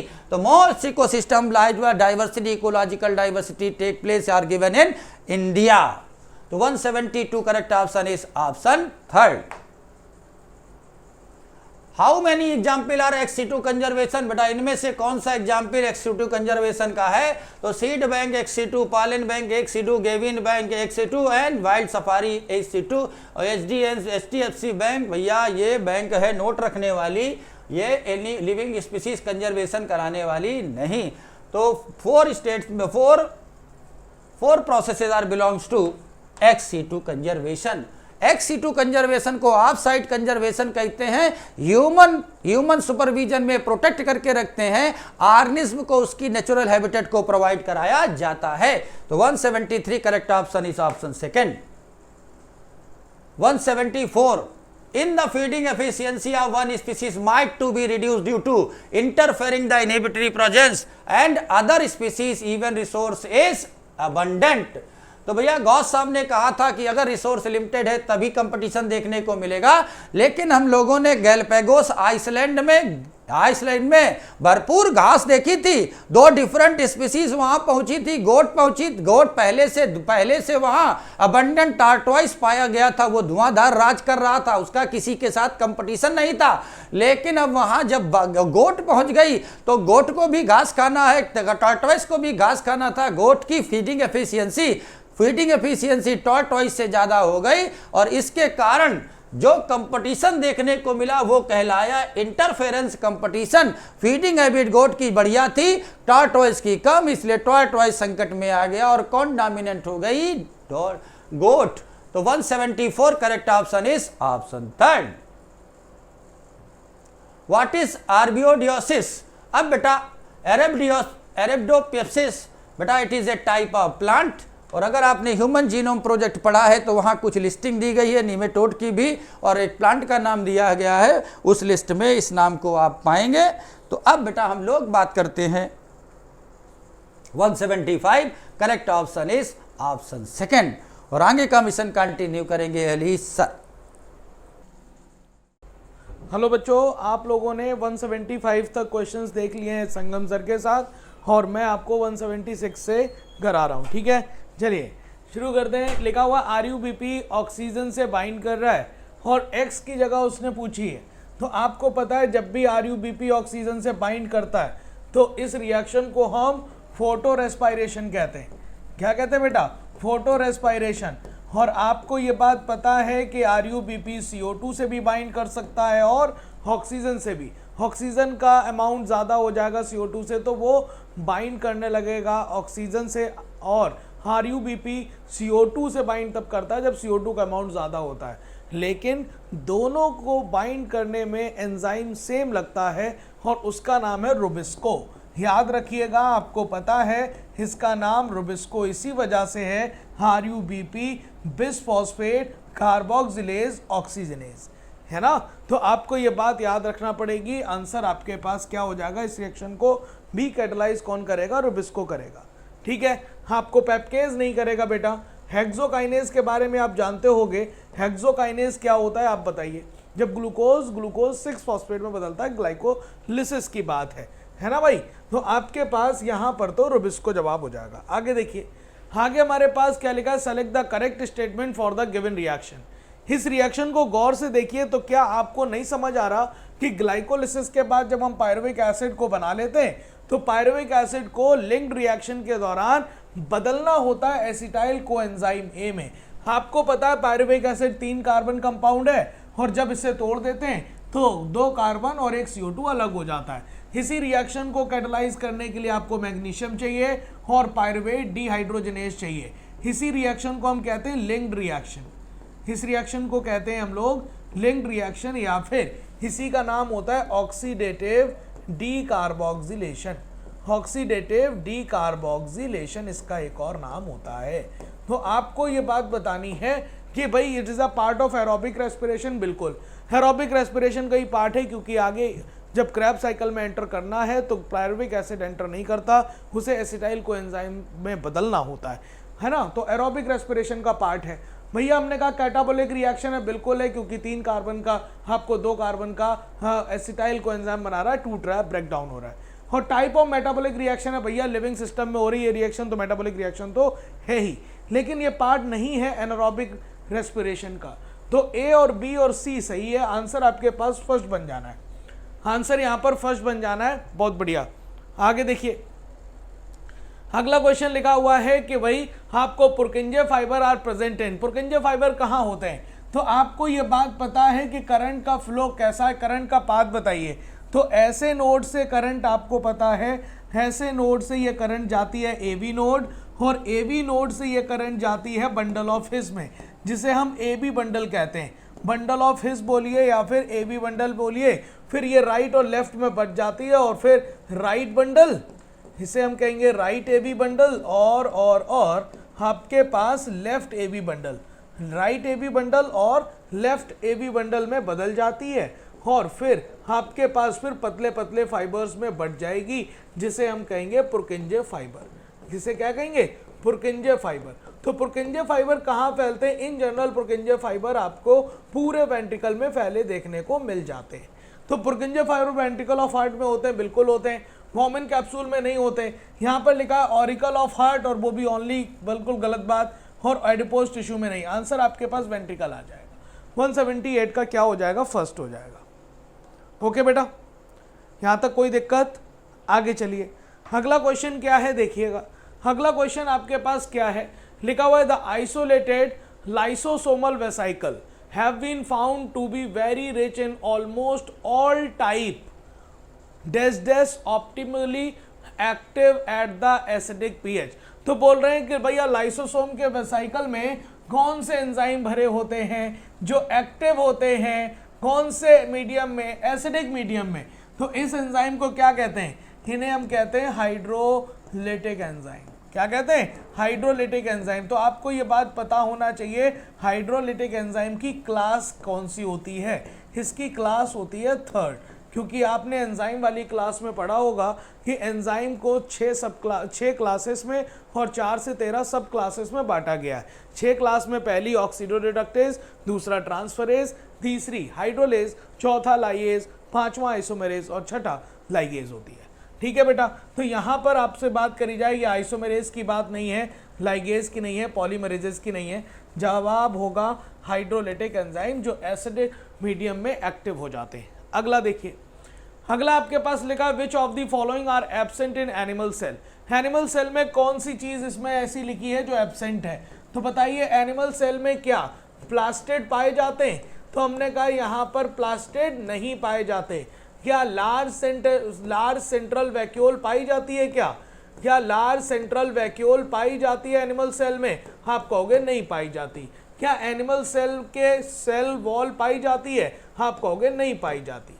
तो अगर मैं एब्सेंट के तौर पर बात करूं तो अगर ये तीनों ऑप्शन है तो आंसर होगा, लेकिन यहाँ पे ऑप्शन है chloroplast. Chloroplast is the part of plastid. Chromoplast भी आपका प्लास्टिड है, ल्यूकोप्लास्ट भी, ये तीनों आपके प्लास्टिड हो गए, तो ये तीनों भी तो नहीं पाए जाएंगे। हमने कहा आंसर तो आपके पास हो जाएगा ऑल। ये तीनों आपके एनिमल सेल में नहीं होंगे। क्लोरोप्लास्ट फोटोसिंथेसिस में हेल्प करेगा, क्रोमोप्लास्ट आपके फ्लावर और फ्रूट को कलर देगा, पॉलिनेटर्स को अट्रैक्ट करेगा, और ल्यूकोप्लास्ट में स्टोरेज होगा, जिसमें आपने नाम सुना होगा एल्यूरोप्लास्ट, हेमाइलोप्लास्ट, इलायोप्लास्ट। याद सुना है? तो आपने सुना जरूर होगा। आंसर देखिए, अगला क्वेश्चन है आपके पास, अगला क्वेश्चन 181 लिखा हुआ है how many matchings are correct. कितनी मैचिंग इसमें करेक्ट है? पीसीटी प्रॉक्सिमल कॉन्वोलेटेड टिब्यूल में सबसे ज्यादा रीअब्जॉर्प्शन होता है और वो अमाउंट है 70 to 80%। ये बात बिल्कुल सही है।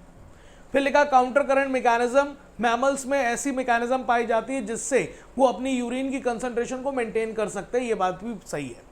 रीनल कैप्सिकल्स का मतलब वॉमेन कैप्सूल और ग्लोमेरुलस, वहां फिल्ट्रेशन होता है, बिल्कुल होता है। काउंटर करंट मैकेनिज्म में वासा रेक्टा इन्वॉल्व है, बिल्कुल इन्वॉल्व है। Counter current mechanism Henle loop और वासा रेक्टा के बीच में चलती है। चारों ऑप्शन बिल्कुल सही है। आंसर आपके पास सेकंड बन जाएगा। आगे देखिए, अगला लिखा हुआ है कि भाई what is the full form of NaA। तो आपको NaA है क्या? ये ऑक्सीजन है। ये क्या है? ऑक्सीजन है बेटा, ऑक्सीजन है बेटा NaA। और नैफ्थलीन एसिटिक एसिड इसका नाम होता है। इसका नाम क्या होता है? Naphthalene acetic acid.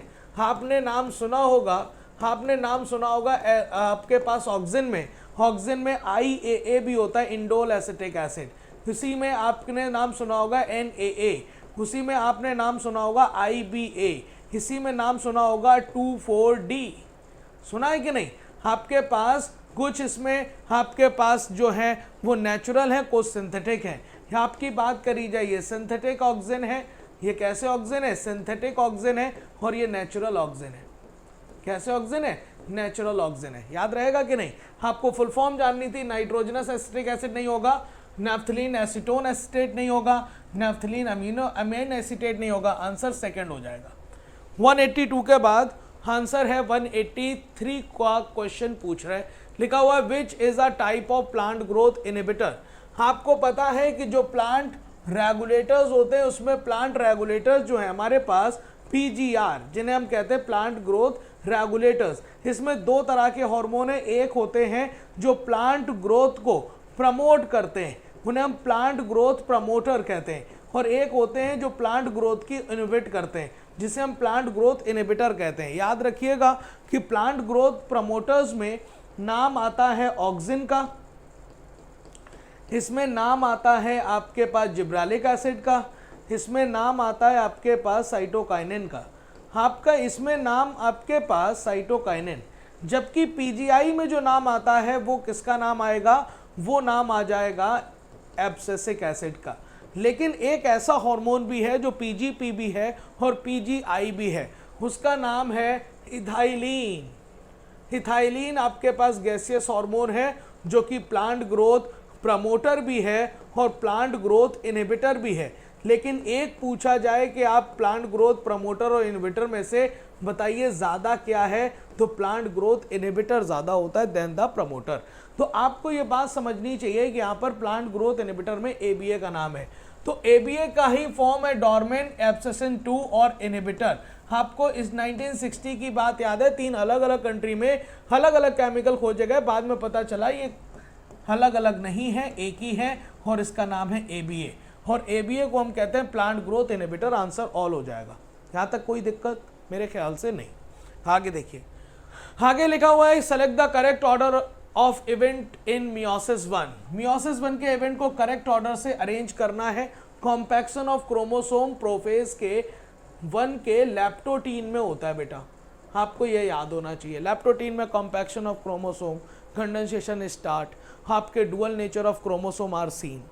है ना। फॉर्मेशन ऑफ साइनेप्टोनीमल कॉम्प्लेक्स कहाँ होगा, जाइगोटीन में। सिर्फ जाइगोटीन में ये नहीं होगा, होमोलोगस क्रोमोसोम की पेयरिंग, साइनेप्सिस यहीं पर होगा, आपको बाइवेलेंट का फॉर्मेशन यहीं होगा, और आपको उन बाइवेलेंट क्रोमोसोम, दो क्रोमोसोम के बीच में चिपचिपी प्रोटीन जो एक दूसरे को जोड़ कर रखेगी, उसी को हम साइनेप्टोनीमल कॉम्प्लेक्स कहेंगे, वो जाइगोटीन में बनेगा। क्रोमोसोम आपके पास कहाँ होगा, क्रॉसिंग ओवर होने वाला है पैकाइटीन में। आपको पता है कि non sister chromatid of homologous chromosome के बीच में एक्सचेंज ऑफ जेनेटिक मटेरियल होता है, एक्सचेंज ऑफ सेगमेंट्स को हम कहते हैं क्रॉसिंग ओवर। इसे रिकॉम्बिनेज एंजाइम कैटालाइज करता है। डिसोल्यूशन ऑफ साइनेप्टोनीमल कॉम्प्लेक्स आपको डिप्लोटीन में होता है। क्या होता है, डिप्लोटीन में। और डिप्लोटीन में वो जो साइनेप्सिस हुई थी वो डी साइनेप्सिस होना अगर शुरू हो जाती है और सेपरेट होना स्टार्ट हो जाते हैं, जिसकी वजह से आपको वो एटन एक्स शेप्ड स्ट्रक्चर में दिखाई देती है, जिसे हम चियाज़मेटा कहते हैं। Chiasmata best seen as a X shaped structure diplotene, जबकि इसी चियाज़मेटा का टर्मिनलाइजेशन की बात करेंगे तो डायाकाइनेसिस में हम बोलते हैं। आप देखिए बिल्कुल लेप्टोटीन पहले आता है, जाइगोटीन बाद में आता है, पैकाइटीन आता है, डिप्लोटीन आता है। मेरे हिसाब से ए बी सी डी बिल्कुल सही, आपके सही सेगमेंट में सही ऑर्डर में लिखे हुए हैं। ठीक है, आगे चलते हैं। अगला हमारे पास 186 क्वेश्चन क्या कह रहा है, देखिए लिखा हुआ है which of the following are unicellular organism. आपको यूनिसेलुलर ऑर्गेनिज्म छाटना बेटा बहुत आसान होगा। रेड एल्गी मल्टी सेलुलर होती है। रेड एल्गी कैसी है, multi cellular. Blue green algae जिसे हम साइनोबैक्टीरिया भी कहते हैं, ब्लू ग्रीन एल्गी जिसे हम साइनोबैक्टीरिया भी कहते हैं, कैसी होती है, यूनिसेलुलर होती है। कैसी होती है बेटा, यूनिसेलुलर होती है। ब्राउन एल्गी कैसी है, मल्टी सेलुलर है। कैसी है बेटा, मल्टी सेलुलर। गोल्डन एल्गी आपके पास, गोल्डन एल्गी आते हैं आपके पास क्राइसोफाइटा में, और क्राइसोफाइटा किसका मेंबर है, प्रोटिस्टा का। ये भी यूनिसेलुलर यूकैरियोट होते हैं, ये आपके आएंगे यूनिसेलुलर में। तो आपके यूनिसेलुलर में कौन कौन हो गया, बी हो गया और डी हो गया। बी और डी हो गया, आंसर आपके पास थर्ड बन जाएगा। 186 के बाद 187 लिखा हुआ select the correct statement for mycoplasma. Mycoplasma को आप कैसे भूल सकते हो, है ना। माइकोप्लाज्मा एक प्रोकैरियोटिक ऑर्गेनिज्म है, बिल्कुल है। ओनली पैथोजेनिक इन प्लांट्स, ये बात ओनली को लेकर गलत है, क्योंकि यहां पर बोथ होता तो सही है। Both plant and animal, both plant and animal की बात करिए तो सही है। फिर लिखा है it is a smallest living cell, बिल्कुल है। आपको इसका साइज कितना होता है, 0.3 माइक्रोमीटर इन लेंथ। और पीपीएलओ का साइज भी इसी का मेंबर होता है। पीपीएलओ का साइज होता है 0.1 माइक्रोमीटर इन लेंथ। और it can survive without oxygen, ये भी बात सही है, क्योंकि ये होते हैं फैकल्टेटिव एनारोबिक। क्या होते हैं बेटा, फैकल्टेटिव एनारोबिक होते हैं। तो आपको इसमें कितनी बातें सही है, आपको एक बात सही नहीं है, बाकी सही है। ए सी डी आंसर सही होगा, ओनली ए सी डी आंसर फर्स्ट बनना चाहिए, है ना। आगे 187 के बाद 188 select the incorrect match. Incorrect match बताना है, तो आप मुझे बताइए क्लस्टर ऑफ माइक्रोस्पोरोफिल को मेल कौन कहते हैं, बिल्कुल कहते हैं। मेगा स्पोरोफिल के क्लस्टर को हम फीमेल कौन कहते हैं, बिल्कुल कहते हैं। आपके कोरोलॉइड रूट आपके नाइट्रोजन फिक्सिंग साइनोबैक्टीरिया का, नाइट्रोजन फिक्सिंग साइनोबैक्टीरिया का सिम्बियोटिक एसोसिएशन साइकस वाले प्लांट के साथ, साइकस रूट के साथ। ठीक है, pollen grain release from mega sporangium, ये बात गलत है, मेगा नहीं होगा, यहां पर माइक्रो स्पोरेंजियम होना चाहिए। क्या होना चाहिए, माइक्रो स्पोरेंजियम होना चाहिए, और आपका ये ऑप्शन गलत हो गया। गलत ही निकालना तो आंसर 4 हो जाएगा। आगे देखिए लिखा हुआ है select the correct match for the pteridophyte. Pteridophyte के लिए गलत, टेरिडोफाइट के लिए बहुत बढ़िया क्वेश्चन है बेटा, याद रखिएगा। करेक्ट मैच निकालना है किसके लिए, टेरिडोफाइट्स के लिए। तो देखिए प्रोटोनिमा स्टेज गैमेटोफिटिक स्टेज है, तो प्रोटोनिमा गैमेटोफिटिक स्टेज है, ये तो बात सही है, लेकिन ब्रायो के लिए सही है ना भाई। वो किसके लिए पूछ रहा है, टेरिडोफाइट के लिए। हार्किगोनियोफोर मार्केंशिया में होता है, ये बात सही है, लेकिन ये बात किसके लिए, ब्रायोफाइट के लिए। लेकिन स्लेजनेला में छोटी पत्तियां पाई जाती हैं, माइक्रोफिल्स, ये बात सही है, ये बात टेरिडोफाइट की है। जो लोग मतलब ऊपर टेरिडोफाइट पढ़ना भूल जाएंगे वो आंसर और लगा देंगे। आंसर सेकंड है, आंसर क्या होगा, सेकंड। आगे देखिए लिखा हुआ है how many matchings are correct. Consciousness, आपको पता है कि भैया कॉन्शियसनेस एक डिफाइनिंग प्रॉपर्टी होती है लिविंग की, ऐसी प्रॉपर्टी जो सारे लिविंग्स में हो और नॉन लिविंग्स में ना हो।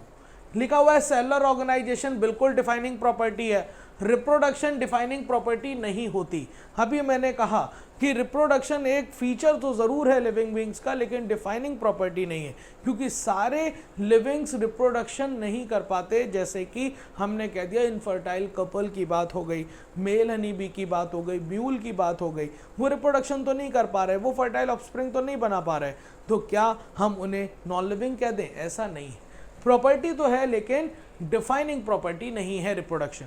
फिर लिखा है मेटाबॉलिज्म कैरेक्टर ऑफ लिविंग है, बिल्कुल है। रिप्रोडक्शन कैरेक्टर ऑफ लिविंग है, बिल्कुल है।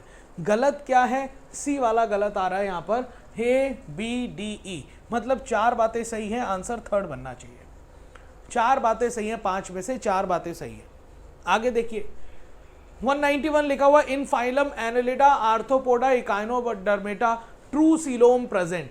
तो आप लोगों को ये बात पता है कि ट्रू सीलोम को हम कहते हैं यू सीलोमेट, और यू सीलोमेट का मतलब ट्रू सीलोम पाया जाना शुरू हुआ एनेलिडा से कॉर्डेटा तक, तो ये उसी के बीच के मेंबर हैं, तो बिल्कुल पाई जाएगी। आर्थ्रोपोडा एनेलिडा, आर्थ्रोपोडा इकाइनोडर्मेटा पाई जाएगी। एनाफ्लीज, क्यूलेक्स और Aedes are the type of pathogen, ये बात गलत हो गई, ये टाइप ऑफ पैथोजन नहीं है, ये टाइप ऑफ वेक्टर हैं, ये वाहक हैं, ये मतलब आप बीमारियों को फैलाते हैं। एनाफ्लीज के लिए याद रखिएगा, एनाफ्लीज से मलेरिया फैलता है, मलेरिया के लिए फेमस है। क्यूलेक्स किसके लिए फेमस है? फाइलेरिया के लिए फेमस है, मतलब एलिफेंटियासिस। और एडीज आपके लिए किसके लिए फेमस है? डेंगू और सॉरी डेंगू और चिकनगुनिया के लिए। डेंगू और चिकनगुनिया को फैलाने वाला जो वेक्टर है वो एडीज है। 2 में से एक बात गलत है, आपके पास आंसर सेकंड बनेगा। पहला स्टेटमेंट सही है, दूसरा गलत है। ठीक है बेटा, आगे बताओ, आगे बताओ। अगला क्वेश्चन लिखा हुआ है 159 mm of Hg partial pressure of oxygen कहाँ होता है? तो आपको पता है कि एल्वुलाई में ये होता है 104 mm ऑफ Hg, टिश्यू में ये होता है 40 mm ऑफ Hg, एटमॉस्फेयर में होता है 159 mm ऑफ Hg, यही तो क्वेश्चन पूछा है। और ऑक्सीजनेटेड ब्लड में लगभग होता है 95 mm ऑफ Hg। तो बताइए जवाब क्या आ गया? जवाब आपके पास थर्ड आ गया, 192 का थर्ड। आगे select the correct match. Systemic arteries, systemic artery में ऑक्सीजनेटेड ब्लड चलता है बिल्कुल, लेकिन पल्मोनरी वेन में डीऑक्सीजनेटेड ब्लड नहीं चलता। वैसे तो all veins carries deoxygenated blood accept pulmonary vein, समझ पाए? ऐसे ही पल्मोनरी आर्टरी में ऑक्सीजनेटेड ब्लड नहीं होता। वैसे तो all arteries carries oxygenated blood accept pulmonary artery, है ना। जबकि सिस्टेमिक वेन में ऑक्सीजनेटेड नहीं होता, डीऑक्सीजनेटेड ब्लड होता है। सही बात तो आपके पास फर्स्ट आ गई, 193 का फर्स्ट। आगे 194 लिखा हुआ है erythroblastosis fetalis, erythroblastosis fetalis disease are arise due to. तो ये किसकी वजह से हुआ है? एरिथ्रोब्लास्टोसिस फीटालिस एक RH इनकम्पैटिबिलिटी का केस है। अगर RH नेगेटिव वाला, अगर RH पॉजिटिव वाला ब्लड अगर RH नेगेटिव से मैच कर जाए तो उसमें उसके खिलाफ एंटीबॉडीज बन जाती हैं। तो ये वाली बात लो कैल्शियम हाई कैल्शियम एलर्जी वाली बात नहीं है, ये बात है RH इनकम्पैटिबिलिटी की। ठीक है, आंसर आपके पास फर्स्ट हो गया। Select the incorrect match. Kinetin, kinetin आपके पास एनिमल सोर्स है आपके साइटोकाइनिन का, ऑटोक्लेव हैरिंग स्पर्म डीएनए से आइसोलेट किया गया। जियाटिन आपके पास प्लांट सोर्स का साइटोकाइनिन है, कॉर्न कर्नल और कोकोनट मिल्क दोनों से निकाला गया। काइनेटिन मॉडिफाइड थाइमीन है, बिल्कुल गलत है, ये मॉडिफाइड थाइमीन नहीं है, ये होगा मॉडिफाइड प्यूरिन, और प्यूरिन में भी कौन सा? हम कहेंगे एडेनिन। तो ये वाली बात गलत हो गई। आंसर आपके पास 4 हो गया, 195 का 4। आगे देखिए the central part of thick filament not overlap by any thin filament is called. आपको पता है कि दो तरह के बैंड, एक लाइट बैंड एक डार्क बैंड। लाइट बैंड तो इक्वली लाइट होता है लेकिन डार्क बैंड इक्वली डार्क नहीं होता, क्योंकि डार्क बैंड इक्वली डार्क इस वजह से नहीं है क्योंकि कुछ पार्ट ऐसा है जिसमें ओवरलैपिंग है आपके पास थिन और थिक फिलामेंट दोनों की, तो वो पार्ट ज़्यादा आपको दिखाई देता है डार्क। लेकिन कुछ ऐसा पार्ट भी है जो सिर्फ थिक फिलामेंट रखता है, उसके ऊपर थिन फिलामेंट की ओवरलैपिंग नहीं है, तो ये डार्क बैंड का लाइट जोन कहलाता है। और इसी डार्क बैंड के लाइट जोन को हम एच जोन कहते हैं। आपको पता है during the muscle contraction H zone की भी लंबाई कम होती है, और पावरफुल कॉन्ट्रैक्शन हो तो एच जोन लगभग खत्म भी हो सकता है। तो ये बात आई बैंड के लिए नहीं, जेड लाइन के लिए नहीं, सार्कोमियर के लिए नहीं, ये बात एच जोन के लिए सही है। ओके, 196 का सेकंड हो जाएगा। 197 क्या कह रहा है? Which of the following bones are not same in number. आपको उन बोन्स के नाम बताने हैं जो सेम नंबर में नहीं है। देख लेते हैं, फीमर एक है, ह्यूमरस भी एक है, रेडियस भी एक है, टीबिया भी एक है, अल्ना भी एक है, फ्यूबुला भी एक है, लेकिन कार्पल 8 होती हैं और टार्सल 7 होती हैं, तो ये नंबर सेम नहीं है, डिफरेंट है। आंसर 4 हो गया। 197 के बाद 198, which highly specialized cell can detect, receive and transmit different kind of stimuli. बताइए इस सेल्स को क्या कहेंगे जो सिग्नल को रिसीव करे और डिफरेंट स्टिमुलाई को रिसीव करके ब्रेन तक पहुंचाए और ब्रेन से सिग्नल को आपके इफेक्टर या फिर उन ऑर्गन्स तक लेके आए जहां से ऑर्डर पास होना है। तो कहने का मतलब ये मास्ट सेल नहीं, थ्रोम्बोसाइट नहीं, पोडोसाइट्स नहीं, ये है neuron, nerve cell, long and branch cells. Okay, 198 के बाद 199 लिखा हुआ, in which of the following plant leaves modified into stem. हाँ सॉरी, स्पाइन। लीव्स अगर मॉडिफाई हो गया है स्पाइन में, इसका मतलब वो प्लांट जीरोफिटिक कैरेक्टर को शो कर रहा है। और जीरोफाइट्स जो होते हैं वो ट्रांसपिरेशन के लॉस को रोकने के लिए लीफ का साइज रिड्यूस करते हैं। कुछ तो इतना भी करते हैं कि इतना लीफ का साइज रिड्यूस कर दिया कि वो स्पाइन में बदल गए, और अब वो फोटोसिंथेसिस का काम स्टेम से ले रहे हैं। और जब भी कोई स्टेम आपका फोटोसिंथेसिस करने लग जाता है तो स्टेम का इसे मॉडिफिकेशन को हम फिल्लोक्लाइड कहते हैं। तो आपके पास ऐसा काम पी में देखने को नहीं मिलेगा, ऑनियन में नहीं, गार्लिक में नहीं, कैक्टस में देखने को मिल जाएगा, है ना। अपंशिया। आगे ये है लास्ट क्वेश्चन आज का, which is the green expanded part of the leaf with when और वेनलेट्स। तो बताइए वो एक्सटेंडेड पार्ट क्या है जिसमें लीफ और लीफलेट्स में बटा हुआ है। वो थॉर्न नहीं है, लीफ बेस नहीं है, साइमोज नहीं है, लेमाइना है। आपको पता है थॉर्न ऑफ बोगनविलिया याद करिए, एक्सिलरी बड स्टेम का मॉडिफिकेशन। लीफ बेस आपको याद होगा, फूला हुआ लीफ बेस पल्विनस और शीदिंग लीफ बेस। पल्विनस आपके पास पी में और शीदिंग ग्रासेस में। और साइमोज आपको पता होगा, रेसिमोस और साइमोस टाइप का इनफ्लोरेसेंस आपने सुना होगा, सुना है कि नहीं। तो आपके पास आंसर हो गया है 200 का फर्स्ट। और ये था आपके पास FST 56। आपको पता है कि टाइम कम बचा हुआ है, और अब ऐसा भी लग रहा होगा कि क्वेश्चन रिपीट्स हो रहे हैं, क्वेश्चन अब आते जा रहे हैं। तो ऐसा भी हम मानते हैं कि जैसे जैसे आपके इतने सारे FSTs हुए हैं तो उन FSTs में कुछ क्वेश्चंस आपको इस तरह से देखने को मिल सकते हैं, क्योंकि ये अगर आपको दिख रहा है तो इसका मतलब आप सैचुरेशन की तरफ जा रहे हैं। ठीक है, चलिए पढ़ते रहिए, अपना ख्याल रखिए और अपना खूब सारा ख्याल रखिए, जिससे 5 मई को आप अच्छे से टेस्ट दे पाएँ और सेलेक्ट हो पाएँ। Thank you so much.